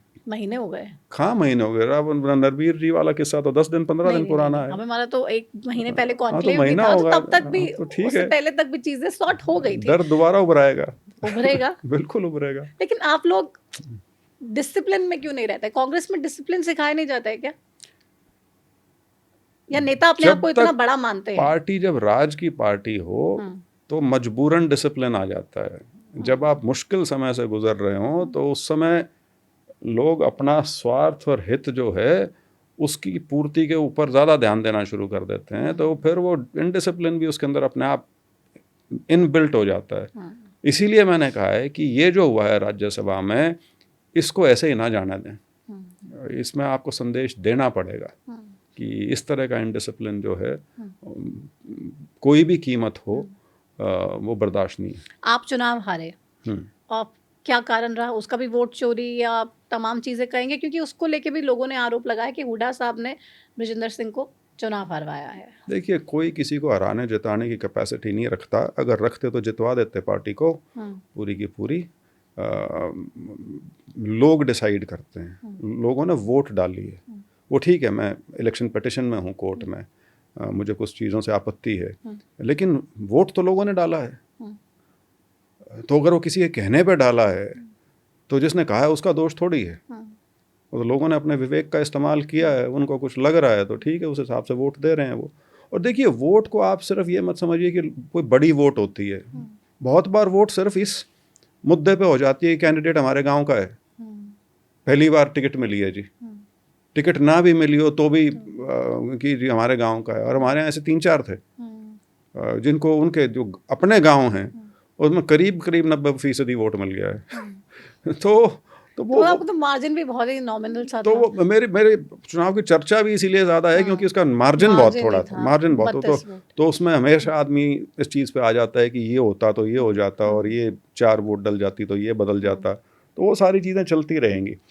लेकिन हाँ, जो आपने शुरुआत में बात कही मेरे उचाना विधानसभा के बारे में, तो जो आप बात कह रही हैं वो वहाँ नहीं, हरियाणा में बच्चे को पता है। तो प्रत्यक्ष को प्रमाण की आवश्यकता होती ही नहीं। जो कैंडिडेट थे वो किन्ने खड़े किए थे, कहाँ से उनकी फंडिंग हो रही थी, वो सबको पता था। और फिर लोग मुझसे पूछते हैं कि जिनको बिठाने की कोशिश नहीं की। मैंने कहा बिठाने के लिए खड़े ही नहीं किए हुए थे। ये तो किसकी साजिश थी? टू द पॉइंट आप बात कर सकते हैं क्योंकि टू द पॉइंट ही कार्यक्रम का नाम है। नहीं, साजिश तो देखिए, जैसे मैंने कहा सबको पता है, लेकिन जहाँ से शुरू हुई फिर बीजेपी ने उसमें अपना खेल खेला। जब उन्हें लगा कि कोई संभावना बनती नजर आ रही है तो फिर वो भी शुरू हो गया। लेकिन आप नाम लेने से बच रहे हैं। नहीं, जो सबको पता ही है तो लेना क्या? नहीं, आप उस पर मोहर लगा सकते हैं ना कि सबको सही लग रहा है। मोहर लगाने की क्या जरूरत है? अब कोई सोच सकता है कि बहुत सी चीजें ऐसी होती हैं जिनको ना बोलो तो ज्यादा स्पष्टता होती है उनमें। बोलने पे फिर तू तड़ाक शुरू हो जाती है। तो आपके वैसे संबंध हुड्डा साहब से कैसे हैं? मेरे चाचा हैं। चाचा भतीजे के रिश्ते तो हरियाणा में खटास से भरे रहते हैं। नहीं, वो तो आम तौर पे हमारे जो ग्रंथ हैं उसमें तो मामा भांजे वाला डिस्प्यूटेड होता है, चाचे भतीजे का। हरियाणा की राजनीतिक घरानों की बात करें तो चाचा भतीजे के आजकल किस्से और लड़ाइयाँ ज्यादा फेमस हैं। नहीं, वो तो मेरे ख्याल से जब परिवार बढ़ते हैं और उस परिवार में महत्वाकांक्षा ज़्यादा हो तो वो तो आप बिजनेस फैमिली उठा के देख लीजिए, कोई भी बड़ा बिजनेस घराना उठा लीजिए, वो दूसरी तीसरी पीढ़ी में आके तो फिर कहीं ना कहीं बिखराव तो होता ही है। तो वो एक अलग चीज़ है। लेकिन अदरवाइज़ हमारे संबंध जो हैं बिल्कुल मधुर हैं। उसमें दीपेंद्र मेरा छोटा भाई है। हालांकि दीपेंद्र से मेरी ग्रोइंग अप कोई ज़्यादा इंटरेक्शन नहीं थी, क्योंकि मेरे से उम्र में शायद 6-7 साल छोटा है, तो उस नाते वो इंटरेक्शन नहीं थी। लेकिन हुड्डा जी की और मेरे पिताजी की तो उनकी घनिष्ठता तो बहुत ही ज़्यादा रही है। मतलब राजनीतिक तौर पे भी और पारिवारिक तौर पे भी। तो हुड्डा साहब ने यात्रा को लेके आपसे कोई बात की? नेता के नाते ना की हो, चाचा के नाते कुछ मैसेज दिया? शाबाशी नहीं दी? तो बताइए क्या फ़ायदा हुआ? चाचा भतीजे को शाबाशी नहीं दे रहा है? नहीं, ये तो मैं कहता ही हूँ कि बच्चे को आशीर्वाद तो वैसे ही दे देना चाहिए। अब तो छोटा भाई फोन करता है, क्योंकि भाइयों में तो चलो प्यार होता है, तो दीपेंद्र हुड्डा कभी फोन करके कहते हैं बृजेंद्र को, भाई कमाल कर दिया। बस यात्रा शुरू होने से पहले आया था, उसके बाद नहीं आया कभी। अच्छा, क्या आया था कि यात्रा मत करो? नहीं, वो तो खैर जो मेरी उसकी बात है आपस की। अच्छा, मतलब nothing political. No, it was political. It was political, related to the yatra? So many things. Okay. हाँ, बड़ा डिस्क्लोज नहीं करना चाहते। नहीं, वो तो मेरे उसके बीच की बात है, उसमें क्या। अब जिस परिवार से आप आते हैं, एक बहुत हम्म, बड़ी लेगेसी है, एक बहुत बड़ी जिम्मेदारी है। हम्म। चैलेंजिंग लगता है आपको सर छोटू राम के परिवार से आना राजनीति में और आगे बढ़ना, क्योंकि लोगों की एक्सपेक्टेशंस फिर उसी हिसाब से रहते हैं आपसे। सर छोटू राम की फैमिली लेगेसी है, हम्म, पॉलिटिकल लेगेसी मेरे पिताजी की है। मेरे पिताजी ने कभी भी सर छोटू राम का नाम का इस्तेमाल अपने राजनीतिक फ़ायदे के लिए नहीं किया। हम्म, हाँ, लेकिन वो नाम इतना बड़ा है कि आप कोई भी कदम उठाते हैं सिर्फ राजनीतिक तौर पे नहीं, अपने निजी जीवन में भी, तो आपको 4 बार सोचना पड़ता है। और ये मैंने 1-2 बार कहा भी। हमारे गांव में ही एक प्रोग्राम था, बल्कि मैं और दीपेंद्र उसमें गए थे उस प्रोग्राम में। एक पुरानी हवेली थी, वो ख़त्म हो गई थी, तो उसका थोड़ा सा जीवन और क्या बोलते हैं जीर्णोद्धार जीर्णोद्धार, हाँ। करके उसमें एक जिम और लाइब्रेरी खोली थी, तो हम दोनों गए थे। मैं उस टाइम नौकरी में था, दीपेंद्र एमपी थे। तो मैं भाषण देते देते एकदम से मुझे ऐसे ही पता नहीं क्या ख्याल आया, मैंने कहा मेरा भी बहुत बार मन करता है भटकने का, लेकिन बस वो फिर एक कंधे पे छोटू राम और एक कंधे पे बीरेंद्र सिंह बैठे नज़र आते हैं, और फिर मैं उस बोझ की वजह से अपने आप को रोक लेता हूँ। तो वो चीज़ें हैं से मेरा मतलब है कि मुझे बोध है इस बात का। ये मेरे को पहले नहीं था, क्योंकि मेरे तो शुरुआत के जो 5-6 साल हैं अपनी दादी जी के साथ बीते हैं, तो मैं तो उस घर में पला बड़ा हूँ जहाँ जो सर छोटू राम का घर था। तो मुझे कभी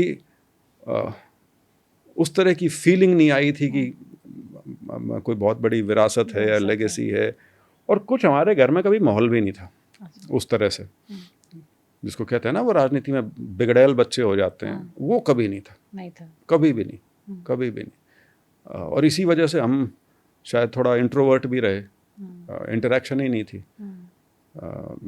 तो वो भी हो सकता है मेरा एक ड्रॉबैक हो, एक कमी हो जब मैं राजनीति में आया, क्योंकि राजनीति में सारा टाइम काम ही मिलने जुलने का है, और मेरा खास तौर पर राजनीतिक लोगों से तो मिलना बहुत ही कम होता है। वो शायद मेरी नौकरी ने मुझे बिगाड़ दिया कि भाई किसी से मिलने जाओ तो टाइम लेके जाओ या जैसे भी है। तो एक डिसिप्लिन और एक हाँ, मतलब वो मतलब थोड़ा सा फॉर्मल हो एक जाती है, टेम्परामेंट अलग हो जाता है आपका एक।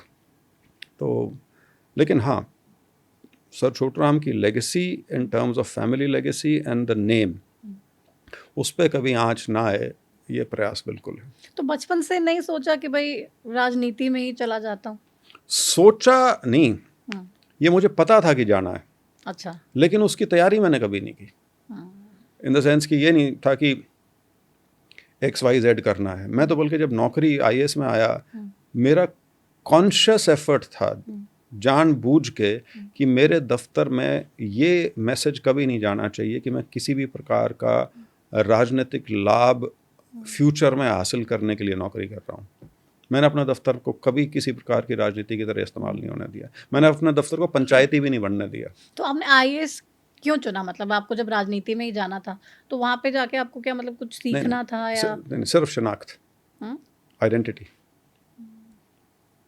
मैं बात 100 बार कह चुका हूँ, मेरे लिए नौकरी उस दिन खत्म हो गई थी जिस दिन मेरा सिलेक्शन हुआ था। अच्छा, उस दिन खत्म हो गई थी? उस दिन खत्म हो गई। वो मेरी जद्दोजहद सिर्फ अपनी आइडेंटिटी की थी। अच्छा, क्योंकि वो पिता पुत्र वाला जो बस टैग बस है बस बस वो आप नहीं चाह रहे थे? सिर्फ उसकी जद्दोजहद थी। जिस दिन मैं नौकरी में आ गया, और कुछ ही कह लो, हिंदुस्तान में यदि आप IAS क्वालिफाई कर जाते हैं तो कम से कम कोई ये नहीं कह सकता कि ये फलाने का लड़का है इसलिए आ गया। बल्कि वहाँ तो ये कहते हैं कि देखो वहाँ पॉलिटिकल फैमिली का होते हुए भी ये कर गया। और वो छोड़ के फिर पॉलिटिकल हाँ, लेकिन जब राजनीति में आया तो फिर मैं वही बीरेंद्र सिंह का बेटा हो गया। बीरेंद्र सिंह जी के लिए कहा जाता है कि भाई इतनी जानकारी, जितनी जानकारी रखते हैं वो राजनीति की, इतनी समझ रखते हैं कि जैसे मौसम वैज्ञानिक होते हैं तो वो राजनीतिक वैज्ञानिक हैं, उनको मालूम चल जाता है कि किसकी सरकार आने वाली है, तमाम चीज़ों को भांप लेते हैं। तो बीजेपी से कांग्रेस में आना क्या इसी मोटिव से, क्या इसी इंटेंशन से था कि भाई अब कांग्रेस की सरकार आ रही है इसलिए बीजेपी को टाटा? कांग्रेस की सरकार कहाँ आ रही थी? देश में किसने कहा था कांग्रेस की सरकार आ रही है? हरियाणा में स्पेसिफिकली। नहीं, हम तो लोकसभा से पहले आए ना। लेकिन आपने और हरियाणा के पर्सपेक्टिव से सोचा? और वो डिसीजन जो था वो ओरिजिनली मेरा था। अच्छा। और उसमें राजनीति सिर्फ इतनी थी कि मुझे पता था कि मैं राजनीतिक तौर पे बीजेपी में नहीं रह सकता, और वो मुझे बहुत शुरू में ही समझ में आ गया था। और मैं राहुल गांधी जी से सही मायने में 2023 की जुलाई में पहली बार मैंने उनको जिक्र किया था इस बात का कि जी मैं आपके साथ काम करना चाहता हूँ। बीजेपी की सिटिंग एमपी हाँ, होते हुए हम डिफेंस कमेटी में इकट्ठे थे, तो मेरा मन तो बहुत पहले से मैं मतलब भारत जोड़ो यात्रा से तो मैं बिल्कुल ही मन बना चुका था कि कांग्रेस में जाऊंगा मैं। तो क्या प्रॉब्लम थी बीजेपी में जो आपको बीजेपी में नहीं रहना था? बीजेपी में जाने के लिए तो तमाम नेता लाइन लगा के खड़े। वो शायद इसलिए कि वो सिर्फ राजनीति को एक पद पाने का जरिया ही मानते हैं। मैंने वो कभी नहीं माना, मैं अभी भी नहीं मानता। इसीलिए मुझे किसी ने कहा कि जी कोई बात नहीं, हम चुनाव हार गए, लेकिन अब आप अगले 5 साल उचाना में डोर टू डोर कीजिए। शायद कुछ लोगों को बुरा लगे, लेकिन मैंने ये कहा था कि मैं आईएएस की नौकरी छोड़ के एमएलए बनने तो नहीं आया। अगर एक नौकरी छोड़ के दूसरी नौकरी करनी है तो मेरे पास थी पहले, बहुत अच्छी थी। तो उस तरह से मैं तो किसी बड़े पद की उम्मीद थी आपको? नहीं, पद कौन देता है नए आदमी को जो आए बाहर से। हाँ, मेरे को ये ज़रूर था कि टिकट मिलेगी, लेकिन मैं जब पार्टी में आया, जो आपने सवाल जो किया था, तो ये डिसीजन मेरा था। हाँ, ये ज़रूर है कि मेरे पिताजी की इसमें सहमति पूरी थी, और क्योंकि वो थे वहाँ पे, कुछ राजनीतिक मजबूरियाँ थी जिस वजह से गए थे। ईडी सीबीआई का डर मेरे पिताजी को? ईडी सीबीआई राजनीतिक मजबूरियां बोल रहे हैं ना आप? तो वो तो उनको होती है जिन्होंने खूब लूट मचाई हो, और मेरे पिताजी तो, ये तो आप उल्टा कह रहे हैं, जो बीजेपी छोड़ के कांग्रेस में आ रहा है उसको ईडी सीबीआई का डर कैसे होगा? वो तो उनको होता है जो कांग्रेस छोड़ के बीजेपी में जाते हैं। कह रहे ना मजबूरियां थी तो इसीलिए वो थे बीजेपी में, तो वो मजबूरी पूछ वो मजबूरियां हरियाणा की राजनीति की थी। अच्छा, वो गुटबाजी एंड ऑल कुछ ही कह लीजिए उसको। वो बहुत, उन्होंने कांग्रेस के लिए 42 साल दिए हुए थे और बहुत प्रभावी उनका नेतृत्व रहा था, संगठन में बहुत उनका बेहतरीन काम रहा था, और उसकी कांग्रेस में पूरी पहचान भी थी। ऐसा नहीं है कि लेकिन एक स्टेज ऐसी आ गई थी जब ये लगना शुरू हो गया था कि सारे दरवाजे बंद हो गए। तो और वो उस तरह के व्यक्ति हैं नहीं कि घर बैठ जाएं। वो तो अभी भी नहीं बैठे, वो तो अभी भी निरंतर लोगों के बीच में रहते हैं, निरंतर आपकी यात्रा में भी हम यात्रा देख रहे में हैं, साथ में सब कुछ सारे ऑर्गेनाइज तो वही करते हैं। तो ऐसे व्यक्ति के लिए घर बैठना कोई ऑप्शन है नहीं। रीजनल पार्टी में जा नहीं सकते। सो द ओनली, अच्छा इतने संसाधन हमारे पास नहीं कि हम अपनी अलग पार्टी बना लें। सो परहैप्स उनके पास कोई ऑप्शन ही नहीं बचा था। तो ऐसा नहीं था कि बीजेपी से कोई प्रेम हो गया था या बीजेपी की विचारधारा से उनकी कोई सहमति हो गई थी ना, वो कभी नहीं था। बस हाँ, एक राजनीतिक मजबूरी थी कि आपका रास्ता पार्टी ने, और दुर्भाग्य की बात यह कि पार्टी के वरिष्ठ लोग मानते हैं इस बात को कि वीरेंद्र सिंह को हमें संभालना चाहिए था, गलत हो गया। कांग्रेस के नेता मानते हैं। कौन से नेता? बहुत बड़े बड़े। हरियाणा वाले या ना हरियाणा वालों की कौन बात करता है? ऊपर? हाँ बिल्कुल। तो ऊपर वालों तो किसी को भी नहीं संभाला, जो गया सबको जाने भी दिया। वो हो जाता है कई बार, सर्कमस्टांसेस कई बार ऐसे हो जाते हैं। कुलदीप बिश्नोई गए, किरण चौधरी गई, कांग्रेस के नेताओं ने हरियाणा में तो यही कहा कि भाई ठीक है। मेरे पिताजी ने कभी वो नहीं किया जो कुलदीप जी ने और किरण जी ने किया। उन्होंने कभी पार्टी के साथ दगा करके नहीं गए। वो बात करके गए थे, बता के गए थे जी मैं छोड़ रहा हूँ। वो ड्रामेबाजी नहीं की उन्होंने कभी।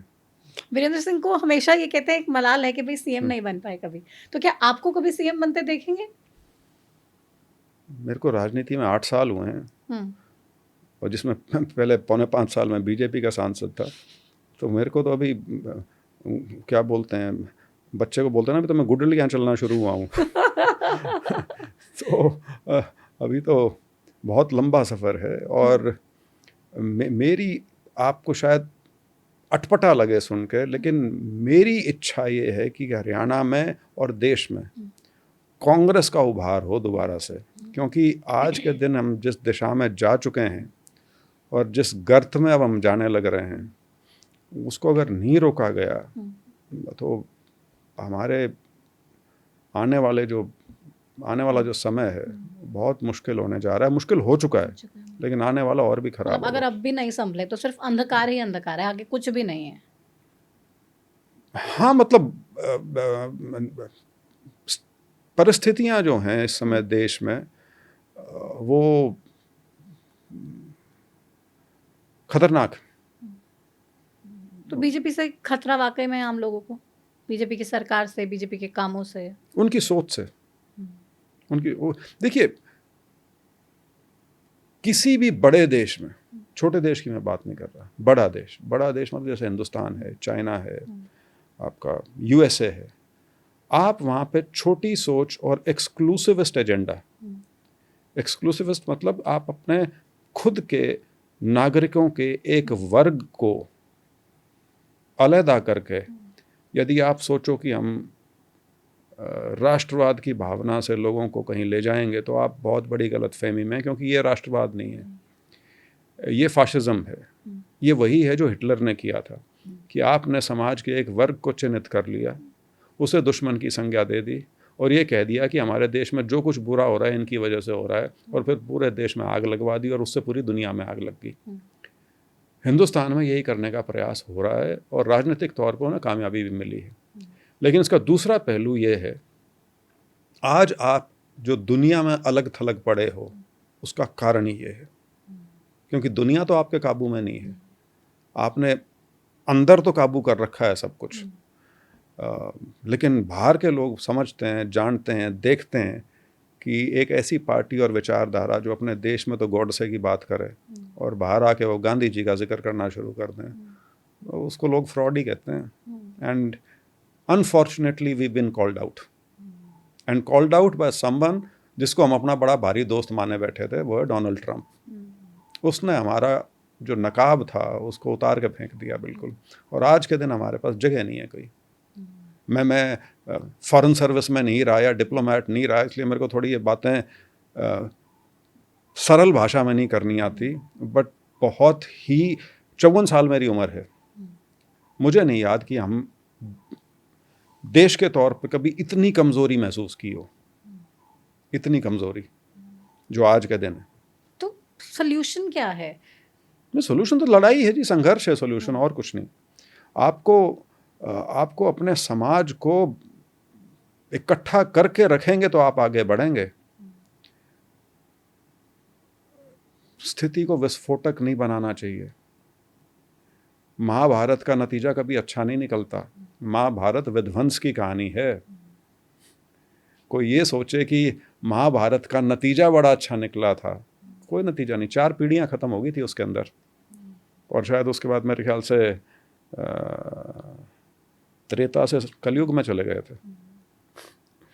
तो ये विध्वंस की राजनीति है जो चल रही है, और इसको बहुत, और इसमें इनका दोष नहीं है जी, इनकी जो इन्होंने जो अपना विचार हासिल किया हुआ है, जो इनका प्रेरणा स्रोत रहा है, वो इटली और जर्मनी रहे हैं उस समय के, जिस समय विश्व युद्ध हुआ था।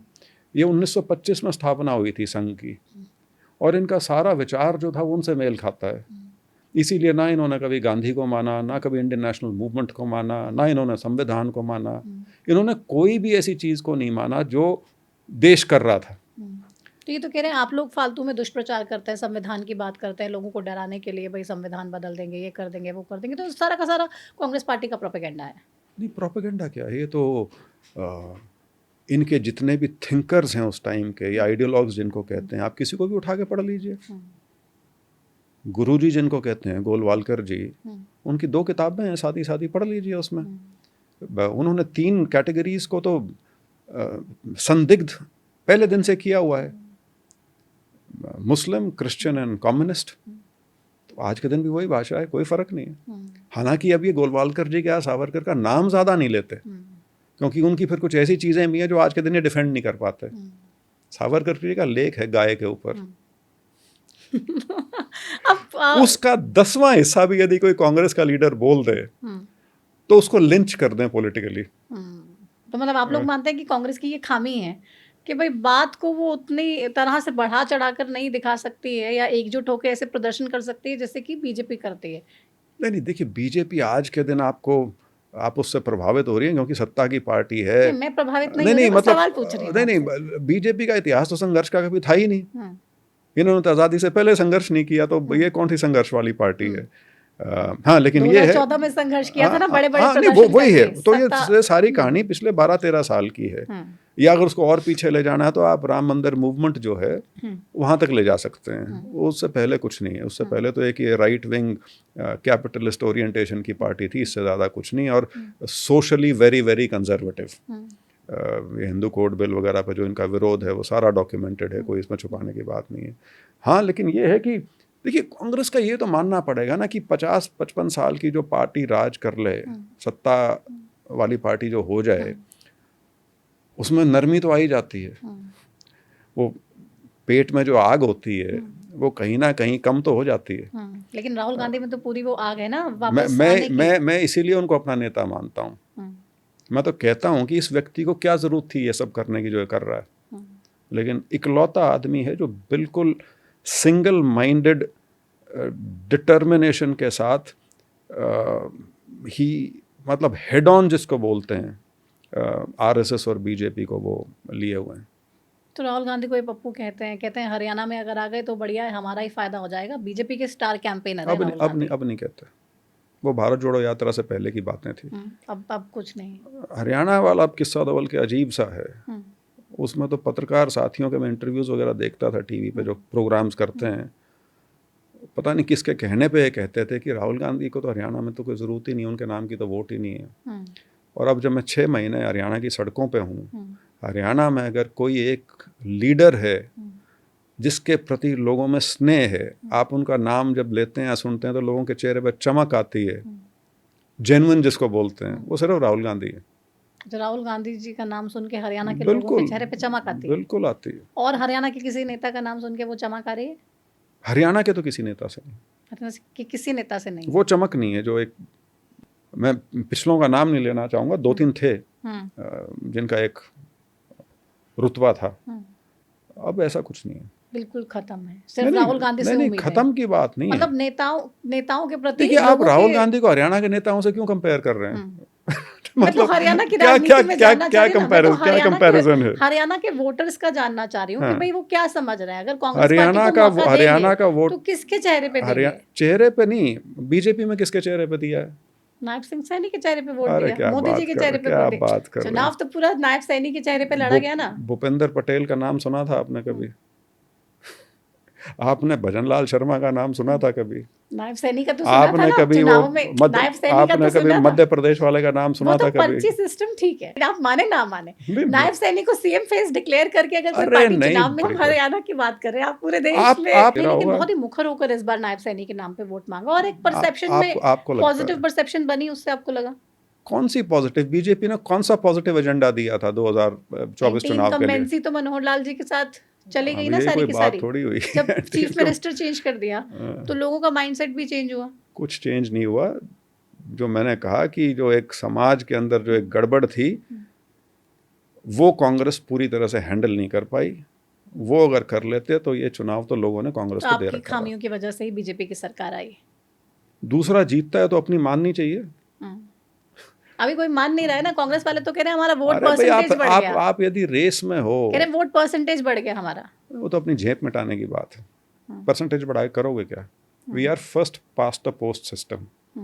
जो जीता वही सिकंदर।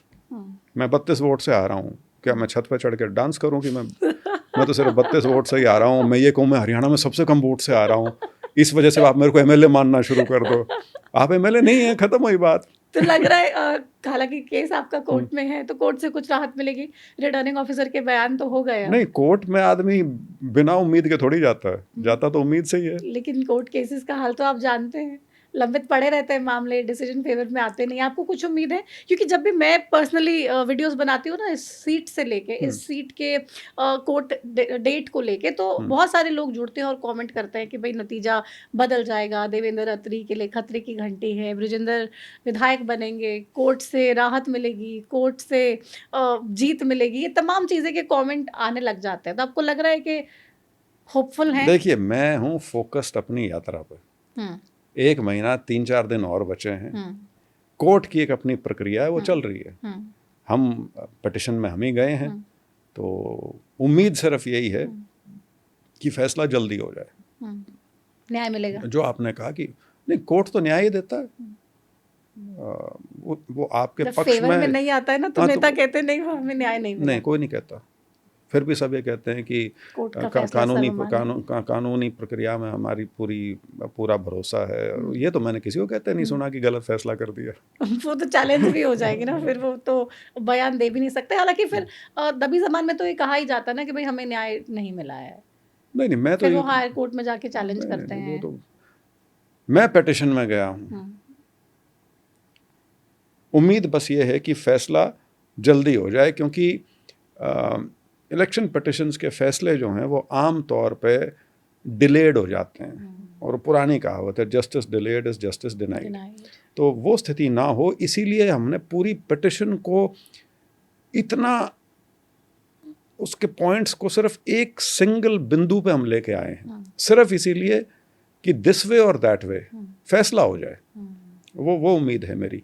ये कहूँ मैं कि मेरे पक्ष में जाए ना जाए वो उसका कोई मतलब नहीं। मतलब आपको जो लग रहा है जो कैंसिल वोट और बैलेट पेपर के वोट कैंसिल किए, रीवेरिफिकेशन हो जल्दी हो और आपके फैसला जल्दी से आ जाए। इस यात्रा के बाद कोई टारगेट रखा है आपने अपने लिए? नहीं, अभी तो ये अपने आप में बहुत बड़ा था। 7 महीने का ये पूरी यात्रा है, तो एक बार ये यात्रा खत्म हो जाए उसके बाद आगे की समापन का कोई विशेष प्लान है? एक बड़ी रैली की जाएगी या क्या? उस तरह का भी अभी नहीं सोचा होगा। नहीं सोचा, क्योंकि अगर कोई समापन उस तरह से नहीं होगा कि एक ही कोई बहुत बड़ा इवेंट आखिरी दिन किया जाए, क्योंकि उसके लिए अपने आप में बहुत तैयारी चाहिए होती है। तो हम अगर करें भी गए तो वो अभी नहीं, वो कुछ समय बाद करेंगे। हरियाणा कांग्रेस के नेताओं को क्या मैसेज देना चाहेंगे? डरो मत। किससे? राहुल गांधी एक ही सबक तो सिखाया है, भारत जोड़ो यात्रा और उसके बाद डरो मत। किससे नहीं डरना? मतलब अलग अलग गुटों के किसी से भी नहीं, अपने आप से भी नहीं डरना, और अपने प्रतिद्वंद्वी से भी नहीं डरना, और जो आप करना चाहते हैं वो कीजिए बजाय किसी डर के। नहीं, कांग्रेस के नेताओं में तो ज्यादा डर अपने आकाओं का है, मतलब जो हेड हैं जिस गुट के, उनका ज्यादा डर है। होना नहीं चाहिए, नहीं होना चाहिए, होना नहीं चाहिए। अपनों से ही डरेंगे तो लड़ेंगे किससे फिर? तो कांग्रेस की गुटबाजी कभी खत्म हो पाएगी? हम ये कह पाएंगे सारे के सारे गुट मिलके एक साथ आके कांग्रेस पार्टी के लिए काम कर रहे हैं? दुनिया की राजनीति में जहाँ लोकतंत्र है या लोकतंत्र नहीं भी है, कोई व्यवस्था ऐसी नहीं है जिसमें गुट ना होते हों। तो गुट एक सच्चाई है राजनीति की, वो हमेशा रहेगी। लेकिन एक पार्टी के ऊपर गुट हावी ना हो जाए, उसके लिए संगठन बहुत जरूरी है जो पार्टी ने बना लिया है इस वक्त। लेकिन उसको अभी टाइम लगेगा उस पुरानी आदत से बाहर निकलने में। तो अभी भी तो गुट हावी है ही? नहीं है, नहीं है, नहीं है। गुट हावी होते तो राज्यसभा का ये परिणाम नहीं आता जो आया है। राज्यसभा तो बस हारते ही हो गए। तो कहाँ गुट रह गए? गुट तो वो होता है ना कि आप किसी के लिए खड़े हो, वो तो हिल गया सारा गुट। तो ये भी तो गुटबाजी हो गई ना एक तरह से कि भाई वो अब एक दूसरे पे ब्लेम गेम चल रही है कि हुड्डा साहब के विधायक हैं, शैलजा जी के विधायक हैं। उसमें सिर्फ मैं इस बात से कुलदीप शर्मा जी से सहमत हूँ कि भाई जब आपको पता है आपकी पार्टी के अंदर खींचतान है, तो आपको अपना जो ऑथराइज्ड एजेंट है वो बेहतर होता है यदि आप किसी बाहर वाली स्टेट से ले आते, उसको बैठा देते। लेकिन हुड्डा साहब खुद बैठ गए। बीजेपी वाले नेता भी कह रहे हैं, सीएम साहब भी कह रहे हैं कि भाई 10 साल मुख्यमंत्री रहा बंदा, खुद बैठ के वोट चेक कर रहा है भाई किसको। मैं तो मान रहा हूँ ना इस बात को कि अगर हमारे प्रभारी जी ने और सीएलपी लीडर ने 5 लोगों का नाम दे दिया है तो एंड ऑफ द स्टोरी। तो विधायक चाहे कुछ भी कहें, उसके बाद कोई कौन सा विधायक है जो कहेगा मैंने क्रॉस वोट कर दिया? 2 तो खुले तौर पे कह ही रहे हैं, मोहम्मद इजराइल और इलियास। चलिए, उन्होंने भी जिस तरह से कहा है ठीक है, वो भी मैं उस बहस में नहीं जाना चाहता, लेकिन ये आप कहीं तो लाइन ड्रॉ करोगे। आपके सबसे वरिष्ठ नेता आपके एजेंट थे और आपके प्रभारी थे, बात ही खत्म होगी, उसके बाद कोई बहस नहीं बचती। तो राहुल गांधी जी से आपकी कभी गुटबाजी को लेकर बात हुई हरियाणा में? पिछली बार जब मैं मिला था तो गुटबाजी की तरह उस तरह से नहीं, बट सबको पता है क्या है। मतलब आप कुछ खुल के नहीं बता रहे? मेरे से ज्यादा खुल के और कौन बात करता है? आप कर नहीं रहे, आपने कहा सबको पता है बस क्या है। तो मतलब उन्होंने कहा कि भाई ये ये गुटबाजी शब्द अखबार वाले इस्तेमाल करते हैं, मीडिया वाले करते हैं। पॉलिटिकल सिस्टम में गुट शब्द नहीं इस्तेमाल होता। क्या इस्तेमाल होता है वो बता दीजिए। नहीं, उसमें तो यही, अब जैसे मेरे से उन्होंने सीधा सीधा पूछा यात्रा में कौन कौन आ रहे हैं, तो मैंने बता दिया। फिर कहते यात्रा में कौन नहीं आ रहे? मैंने कहा जिनके नाम ले लिए वो आते हैं, जिनके नहीं लिए वो नहीं आ रहे। तो उसमें चुगली करने से क्या फायदा? मतलब आप चुगली करके नहीं आए कि भूपेंद्र सिंह हुड्डा साहब नहीं नहीं नहीं, आ रहे हैं, ना आ रहे हैं, ना अपने मतलब विधायकों को भेज रहे हैं। मैं आम तौर पे सिर्फ मुझसे वो जो सवाल पूछते हैं मैं उसका जवाब देता हूँ। मैं अपनी तरफ से कहानी गढ़ने नहीं जाता। अपनी तरफ से तो मैं दोनों बार, अब जब पीछे गया हूँ, दोनों बार अपनी यात्रा की आप कह लीजिए रिपोर्ट कार्ड देने गया था, और इस बार उनको आमंत्रित करने गया था। तो लेकिन जब आप 15-20 मिनट बैठते हैं, चर्चा होती है, तो बातें तो निकलती हैं फिर। तो राहुल गांधी को मलाल है कि भाई हरियाणा में इतने स्ट्रांग होने के बावजूद भी कांग्रेस फिर से हार गई। बिल्कुल है, बिल्कुल है। और सिर्फ उनको नहीं, किसको नहीं है। एक मैं यात्रा शुरू होने से पहले की बात है, मैं किसी एक नेता को मिला था, वो एक बड़े प्रदेश के प्रभारी हैं, और वो प्रदेश हरियाणा से 2000 किलोमीटर दूर है। वो मुझे बोले करते, यार मेरे जिस प्रदेश का मैं हूँ प्रभारी, वहाँ के नेता और कार्यकर्ता ये कहते हैं जी हरियाणा नहीं जीत सके तो हम क्या जीतेंगे। ये इलेक्शन इतना एक तरफा माना जाता था। लेकिन आपको लग रहा है सीएम की जो लड़ाई है, यानी कि सीएम की कुर्सी की जो लड़ाई हरियाणा कांग्रेस में है, वो छोड़नी पड़ेगी नेताओं को? घातक है वो, घातक है। जब तक आप कांग्रेस को जिताने के लिए नहीं इकट्ठा होकर लड़ेंगे, बीजेपी कोई क्षेत्रीय दल नहीं है जिसको आप ऐसे ही निपटा दोगे। वो संगठन की पार्टी है, विचारधारा की पार्टी है, और उनके खिलाफ लड़ाई जो है वो संगठित होकर लड़नी पड़ेगी। अगर आप ये सोचेंगे कि नेता और नेता के पीछे उसके आदमी वो बीजेपी से लड़ लेंगे, नहीं हो पाएगा, नहीं हो पाएगा। तो सीएम की लड़ाई कभी छूट पाएगी? सीएम की लड़ाई आप इलेक्शन रिजल्ट के बाद लड़ लो जितना लड़ना है। तो पहले ही लड़ते हैं ना सारे, बाद में कोई लड़ ही नहीं। पहले आपस में ही लड़ लेंगे तो फिर बीजेपी से कौन लड़ेगा?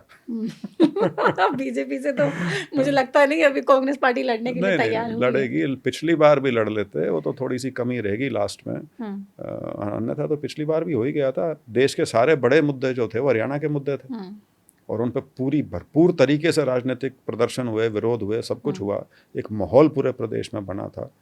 तो सैनी साहब की स्माइल, सैनी साहब की पर्सनालिटी आपको कैसी लगती है? वहीं तक है बस, स्माइल तक ही है। अच्छा, बस स्माइल तक ही है। बिल्कुल। आपके नेता तो जो विधायक भी हैं खुलकर इतनी तारीफें करते हैं, बहुत सीएम साहब की तारीफों में कसीदे पढ़ते हैं। वो ये कह रहा हूँ ना, वो जिसने कसीदे पढ़े हैं और वो फिर ये कहे कि मैंने क्रॉस वोट नहीं किया, तो फिर तुम इतने कसीदे इस समय पे क्यों पढ़ रहे हो? महीना बाद बोल देना ये चीज़। तो मतलब पॉलिटिकली ये भी देखा जाना चाहिए कि भाई अच्छे इंसान की तारीफ नहीं करनी चाहिए, नहीं, या फिर ऑपोजिट वाला कोई भी है वो अच्छा हो ही नहीं सकता। नायब सैनी जी का अच्छा इंसान होने का, उनका प्रभावी मुख्यमंत्री होने से कोई संबंध नहीं है। मैं यात्रा के माध्यम से 2 दिन लाडवा में होके आया हूँ। वहाँ पे मेरे को हरियाणा का विकास लाडवा की सड़कों के नीचे दबा हुआ मिला है। और जब बीजेपी कहती है कि हम पूरे प्रदेश को समान दृष्टि से देखते हैं विकास का, जहाँ तक सवाल है, वो बिल्कुल सही कहते हैं। जब प्रदेश के मुख्यमंत्री की विधानसभा में आप विकास नहीं कर सकते, तो बाकी प्रदेश में तो क्या ही कर रहे होंगे। तो पूरे प्रदेश की हालत कैसी लगी वैसे आपको? 70 विधानसभाओं में घूम लिए। हाईवे से नीचे उतरिए, आपको खुद पता लग जाएगा। ये नेशनल हाईवेज जो हैं, बस इनसे नीचे उतर जाओ, आपको सारा विकास नजर आ जाएगा। आम लोगों को क्या फीडबैक है? सबका यही है, लेकिन सबको पिछले चुनाव से निराशा इतनी है कि वो कहते हैं जी अब होगा क्या, ये माहौल तो पहले भी था। तो कांग्रेस को बीजेपी से लड़ने के लिए कौन सी स्ट्रैटेजी अपनानी पड़ेगी कि कम से कम अब 2029 में कुछ कमाल कर पाए? नहीं, स्ट्रैटेजी तो यही है कि आपका संगठन बना है उसको और मजबूत कीजिए। जो नीचे का संगठन बचा है अभी, ब्लॉक लेवल का और कॉन्स्टिट्यूंसी लेवल का, उसको आप बनाइए। आप अपने प्रदेश की कार्यकारिणी बनाइए, और कांग्रेस पार्टी या कांग्रेस जन होने के नाते आप बीजेपी से मुकाबला कीजिए। तो आप सबका बराबर सम्मान करते हैं, सारे गुटों के नेताओं का बिल्कुल साथ लेकर चलते हैं? बिल्कुल। कैप्टन अजय यादव ने तो आपको आशीर्वाद दिया, सबने दिया आशीर्वाद, तो शैलजा जी ने भी दिया, सबने सुरजेवाला जी ने दिया, बस चाचा जी का भी आशीर्वाद है मेरे साथ, भूपेंद्र सिंह हुड्डा साहब का। नहीं, I am sure his good wishes are with me. ऐसा हो ही नहीं सकता कि वो मेरे से कोई अन्यथा कोई भावना रखते हो। मतलब वैसे तो नहीं दिया ना, आप मान लेके चलो चाचा हैं तो मुझे आशीर्वाद ही दे रहे होंगे, वो बात अलग है, लेकिन ऑफिशियली या फिर वैसे ही कभी शाबाशी के लिए? ऑफिशियली कोई आशीर्वाद नहीं होता जी, राजनीति में देख लिया मैंने, नहीं होता है। ऑफिशियली कोई आशीर्वाद थोड़ी होता है, वो तो राजनीतिक लीडर ऑफ ऑपोजिशन है, मतलब पीठ थपथपाएंगे तो आपको भी अच्छा लगेगा। मेरे को जब लीडर ऑफ ऑपोजिशन लोकसभा वाला पीठ थपथपा रहा है तो ठीक है। तो आपको हरियाणा वाले की ज़रूरत नहीं है। नहीं, मेरे लिए लीडर वो हैं। हम्म, तो मैं तो परमिशन भी वहीं से लेके आया था, कोई लोकल थोड़ी मैंने किसी को कहा था कि मैंने यात्रा निकालनी है। तो राहुल गांधी आएंगे और हरियाणा में 2029 में कांग्रेस की सरकार आएगी कि नहीं? हरियाणा में आज भी कांग्रेस पार्टी सबसे मजबूत राजनीतिक दल है, बशर्ते वो एक होके संगठनात्मक तौर पे और विचारधारा की क्लैरिटी के साथ बीजेपी का यदि मुकाबला करे। आपके पास मुद्दों की भरमार है, क्योंकि बीजेपी का जो दिवालियापन है, जहाँ तक प्रशासन की बात है, वो आप हरियाणा में हर जगह देख सकते हैं। लेकिन आपको एक होकर लड़ना पड़ेगा, यही संदेश है और यही मेरी सोच है छोटी सी। आईएनएलडी अभय चौटाला कह रहे हैं 2029 में हम सरकार बनाने जा रहे हैं, क्योंकि अब हमसे ये सारी उम्मीद बची है। दुष्यंत चौटाला कह रहे हैं भाई हमसे से जो गलती हो गई बीजेपी के साथ जाके हमने कर ली, अब लोग बढ़िया आशीर्वाद देंगे। आईएनएलडी या जेजेपी व्हाटएवर उनका जो भी रूप है, उनके आप मेरे ख्याल से अगर 2024 असेंबली से पहले के भी भाषण सुन लेंगे तब भी यही भाषण मिलेगा। उससे पहले वाला सुन लोगे तब भी यही भाषण मिलेगा कि सरकार हम अगली बना रहे हैं, सरकार हम अगली बना रहे हैं। ये नहीं बोलेंगे तो अपने कार्यकर्ता को अपने साथ कैसे रखेंगे? लेकिन जितनी मारक क्षमता उनमें बची है वो सबको पता है, कुछ नहीं बचा। ये तो जेजेपी भी बोलती है। तो दुष्यंत को इस तरीके ये तो से आम आदमी देखिए। पार्टी भी बोलती थी कि हरियाणा में हम पता नहीं क्या बन चुके हैं। आपने देखा क्या बन चुके हैं वो। तो अगर कांग्रेस के साथ आम आदमी पार्टी का गठबंधन हो जाता तो आपको लग रहा है कि कुछ हद तक बेटर होता? राजनीति में इफ एंड बट नहीं हुआ करती थी, जो नहीं हुआ वो नहीं हुआ। मतलब पर ये तो हो सकता है ना कि मजबूती मिलती है आम नहीं। आदमी पार्टी वो पार्टी है जो सिर्फ कांग्रेस की कॉस्ट पे आगे बढ़ सकती है। तो ये कांग्रेस पार्टी को देखना है कि उनके साथ आप कहाँ तक जा सकते हैं। बहुत सारे युवा भी हम देख रहे हैं आपके साथ यात्रा में जुड़ रहे हैं। और आजकल तो युवा फिटनेस फ्रीक भी बहुत ज़्यादा है, रोज़ पहले फ़ोन में चेक भी करते हैं, फिटनेस बैंड्स में चेक करते हैं कि भाई कितने हमारे स्टेप हो गए। तो इस यात्रा के ज़रिए बृजेंद्र सिंह के कितने स्टेप हो रहे हैं डेली के, काउंट कर रहे हैं? आम तौर पे 25 से 33 हज़ार डेली। 25 से 33 हज़ार, तो मतलब हेल्थ भी बढ़िया हो गई होगी। 33 लाख स्टेप्स हो चुके हैं मेरे अब तक, जब से यात्रा शुरू की थी। 33 लाख। उसमें से आप 10% डिस्काउंट कर दीजिए, घर की मूवमेंट होगी आप, मतलब बट स्टिल आप ही मूव कर रहे हो। हाँ, तो मतलब स्टेप्स तो आप ही तो के फिर हैं। 2200-2300 किलोमीटर हो चुका है। हाँ, तो मतलब युवाओं को क्या मैसेज देना चाहेंगे? युवाओं को मैसेज एक तो ये है कि ये आपका भविष्य है जो स्टेक पे है, तो वो कभी भी जिंदगी में अपने आप को राजनीति से दूर ना रखें। क्योंकि कई बार ये सुनने में आता है कि नहीं जी राजनीति से हमारा क्या लेना देना। ये एक बहुत ही क्या बोलें, कमज़ोर सोच है ये। राजनीति वो है जो हर चीज़ का निर्धारण करती है, इसके बारे में किसी को गलतफहमी नहीं होनी चाहिए। मैं इसमें वो बर्टोल्ड ब्रेक्ट का एक पैराग्राफ है जो मैं आम तौर पे पढ़ता हूँ, अंग्रेज़ी में है, अब तो खैर नहीं पढ़ पाऊँगा उसको। उसने यही कहा है कि पॉलिटिकल इलिटरेट जो है वो सबसे खतरनाक इलिटरेट है, क्योंकि उसे नहीं पता कि देश का विनाश या समाज का विनाश अगर सबसे ज़्यादा इफेक्टिवली कोई कर सकता है तो वो पॉलिटिकल इलिटरेट है, क्योंकि जिन लोगों को वो चुनेंगे वो भी उसी प्रकार के होंगे। तो मेरा युवाओं से खास ये है, आप राजनीति में भाग भले ही ना लें, लेकिन एक राजनीतिक सोच और राजनीति के बारे में विचार, उसके ऊपर चर्चा आप ज़रूर करें। क्योंकि आजकल एक कमी जो मैं पा रहा हूँ वो ये है कि हमारा जो सोर्स ऑफ इंफॉर्मेशन है वो बहुत लिमिटेड हमने कर लिया है।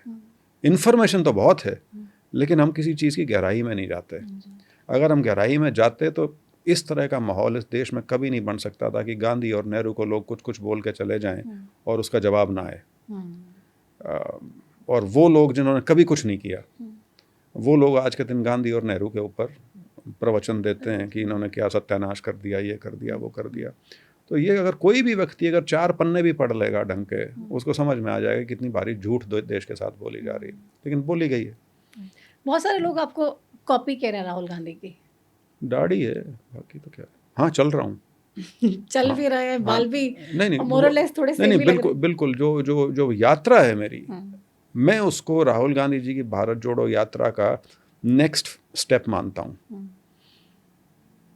बल्कि मेरा ये भी मानना है कि राहुल गांधी जी ने जो भारत जोड़ो यात्रा की 2023 जनवरी में शायद वो ख़त्म हुई थी, 3 साल से ऊपर उसको हो गए हैं, उस तरह की यात्रा हर प्रदेश में निकलनी चाहिए थी। हर चीज़ राहुल गांधी नहीं कर सकते। उन्होंने एक चीज़ की, 4000 किलोमीटर उन्होंने कन्याकुमारी से कश्मीर तक किया। उसके बाद हम सब का दायित्व बनता था कि हम अपने स्तर पे, चाहे हमारी विधानसभा हो, लोकसभा हो, जिला हो, क्योंकि देखिए प्रदेश की यात्रा जहाँ से हमने शुरुआत की थी, कहना आसान है, आदमी की शारीरिक क्षमता भी ज़रूरी नहीं कि हर कोई व्यक्ति कर सके, लेकिन डांडी मार्च हुआ था गांधी जी का साबरमती से डांडी तक, वो 380 किलोमीटर की यात्रा थी, 380 किलोमीटर 22 दिन की, लेकिन उसका फॉलोअप पूरे देश में था। यात्रा के माध्यम से नहीं, कोई कहीं प्रभात फेरी निकल रही है, कहीं धरना हो रहा है, कहीं प्रदर्शन हो रहा है, लेकिन एक ऑर्केस्ट्रेटेड प्रोग्राम पूरे देश में चला था। राहुल गांधी जी वो सोलो यात्रा, कांग्रेस पार्टी एनर्जाइज हो गई उससे, आपका वर्कर निकल के आ गया वापस, लेकिन उसके बाद उस वर्कर को चलाओ आ गए। वो मुझे लगता है कहीं हम चूक गए उसमें, और मुझे खुशी इस बात की है कि हम पहले हो गए देश में जो उस यात्रा को प्रदेश में ले गए, और पूरे प्रदेश को हम 90 की 90 विधानसभा हम उसके माध्यम से, पद यात्रा के माध्यम से कवर कर रहे हैं। ये यात्रा वाला मॉडल तमाम दूसरे प्रदेशों में भी राहुल गांधी कहेंगे कि भाई आप अप्लाई करो। ये आएगा, आप देखना आएगा। हाँ, मैं तब क्रेडिट लूंगा इसका। मतलब ऊपर से ही मैसेज आएगा फिर? नहीं, वो मुझे नहीं पता। मुझे ये जरूर पता है कि इस यात्रा की हमारे राजनीतिक गलियारों में, खासतौर पे कांग्रेस में चर्चा बहुत हो रही है, और 1-2 मीटिंग्स का मुझे पता लगा है जहाँ पे ये विचार रखा गया है, ये कोई यात्रा हरियाणा में चल रही है, वैसी करें ना। तो ये होगा, ये होगा, इस रूप में हो या किसी अलग रूप में हो, जैसे भी है, लेकिन होगा। होगा मतलब आपको लग रहा है कि इस कोशिश से कहीं ना कहीं बदलाव होगा और वो कांग्रेस के हक में रहने वाला है। मेरी मार सिर्फ हरियाणा तक सीमित है, लेकिन मैं चाहूँगा ये कि इस तरह की यात्रा या इसका कोई भी रूप, स्टैगर्ड फॉर्म में, रीजनल फॉर्म में, but as a political activity होना बहुत ज़रूरी है। तो इस यात्रा का मकसद भी आपका कांग्रेस के कार्यकर्ताओं में वो ऊर्जा वापस से भरना है। ऐसा नहीं कि भाई आपको कोई पद चाहिए, आपको पार्टी आला कमान के सामने क्रेडिट गेम खेलना है या नंबर गेम खेलना है या कुछ ऐसा। प्रतिमा जी देखिए, राजनीति में मैं संत बनने नहीं आया हुआ, तो आप ये कहें कि मैं महत्वाकांक्षा विहीन हूँ, तो फिर तो हम दोनों झूठ बोल रहे हैं एक दूसरे से। हाँ, लेकिन ये है कि मैं किसी पद को टारगेट करके कुछ नहीं कर रहा। तो महत्वाकांक्षा क्या है आपकी? महत्वाकांक्षा तो उसकी कोई सीमा नहीं होती। अपनी महत्वाकांक्षा को जाके सीधा सीएम पे रुकती आप है। महत्वाकांक्षा को सीमित रख लें तो फिर महत्वाकांक्षा थोड़ी हुई वो। मतलब आप कहें या ना कहें, लेकिन लोग मेरी महत्वाकांक्षा ये है, यदि मेरे पास 20-25 साल का राजनीतिक जीवन है, जब मैं उसको समाप्त करूं तो लोग मुझे, मेरे बारे में अच्छा बोलें, मेरी एक पहचान रहे उनके दिमाग में। वो पद ज़रूरी नहीं है। सर छोटू राम कभी मुख्यमंत्री नहीं बने, वो प्रीमियर बोलते थे उस समय, प्रीमियर नहीं बने, वो एक मंत्री थे। लेकिन आपको किसी भी पंजाब के प्रीमियर का नाम याद नहीं होगा, सर छोटू राम का नाम याद होगा। तो पद की वो नहीं होती, वो ये होता है कि आपकी कंट्रीब्यूशन क्या है। जयप्रकाश, हमारे वाले नहीं, वो जयप्रकाश नारायण, जयप्रकाश नारायण, कोई पद नहीं था, लेकिन one of the tallest leaders India ever produced. तो वो अपनी अपनी होती है। तो आप कह रहे हैं काम ऐसे करें कि किरदार से महकाए और वो आम लोग कहें। वो 3 इडियट्स देखी ना सबने, उसमें क्या कहता है कि एक्सेलेंस लाओ, बाकी चीज़ तो पीछे दौड़ती है। वो मैं प्रयास कर रहा हूँ। तो मतलब कोई पद नहीं चाहिए। तो मतलब जो बड़े नेता हैं वो डरिए मत, क्योंकि बृजेंद्र सिंह मैंने ये कब कहा पद नहीं चाहिए? मैंने ये कहा, मैंने कहा महत्वाकांक्षा है, लेकिन किसी स्पेसिफिक पद के लिए है वो नहीं है, वो तो पार्टी देखती है। मतलब बस तभी तो बता रही हूँ कि पार्टी वालों को सीएम वाला पद की ज्यादा टेंशन है। मंत्रिमंडल में तो फिर भी चलो एडजस्ट कर लेंगे। उन सब के लिए तो मेरा हाथ जोड़ के अनुरोध है कि हरियाणा की जनता पे रहम करो, कांग्रेस पार्टी को मजबूत करो, बीजेपी को हराओ, फिर दौड़ में लग जाओ। जीतने के बाद, जीतने से पहले लग जाओगे तो फिर दौड़ आपस में हो जाएगी। तो वो जीतने के बाद हम बृजेंद्र सिंह को भी देखेंगे क्या इसी दौड़ में? नहीं, मैं तो फिलहाल ना एमएलए ना एमपी, मैं अपने बारे में तो क्या ही बात कर सकता हूँ। मैं तो एक कार्यकर्ता के नाते लगा हुआ हूँ। चलिए, बहुत-बहुत शुभकामनाएँ आपको अपनी इस यात्रा के लिए। Thank you. उम्मीद करते हैं कि कांग्रेस वाक़ई में एकजुट हो जाए, कार्यकर्ता एकजुट हो जाएँ और बड़ी मेहनत के साथ कांग्रेस पार्टी की सरकार बनाने में कम से कम आप 2029 में कामयाब हो पाएँ। ये मेरी नहीं, प्रदेश के लोगों की आवाज़ है हुँ, कांग्रेस वालों के लिए कि कांग्रेस को बचा लो। तो उसी कांग्रेस को बचाने के लिए आप एक प्रयास कर रहे हैं। बिल्कुल, बिल्कुल, उम्मीद भी है सफल भी होंगे। बिल्कुल। हम भी उम्मीद करते हैं सफल हो, क्योंकि इतना बिखराव किसी पार्टी में देखने को मिला नहीं, वो भी इतनी मजबूत पार्टी में जिसमें टक्कर है कि भाई सीधी-सीधी बीजेपी कांग्रेस एक बिल्कुल। दूसरे को ही टक्कर दे सकते हैं, बाकी ज़्यादा पार्टीज़ का कंसिडरेशन नहीं है। बहरहाल बहुत शुक्रिया इस बातचीत के थैंक लिए, यू, इस समय के लिए और ऑल द वेरी बेस्ट। जो थैंक यू, आपकी थैंक यात्रा यू। बची हुई 20 विधानसभाओं की वो भी बहुत अच्छे से जाए और पार्टी कम से कम समझे कि भाई बृजेंद्र सिंह को कुछ नहीं चाहिए, पार्टी एकजुट हो जाए, नेता एकजुट हो जाएँ।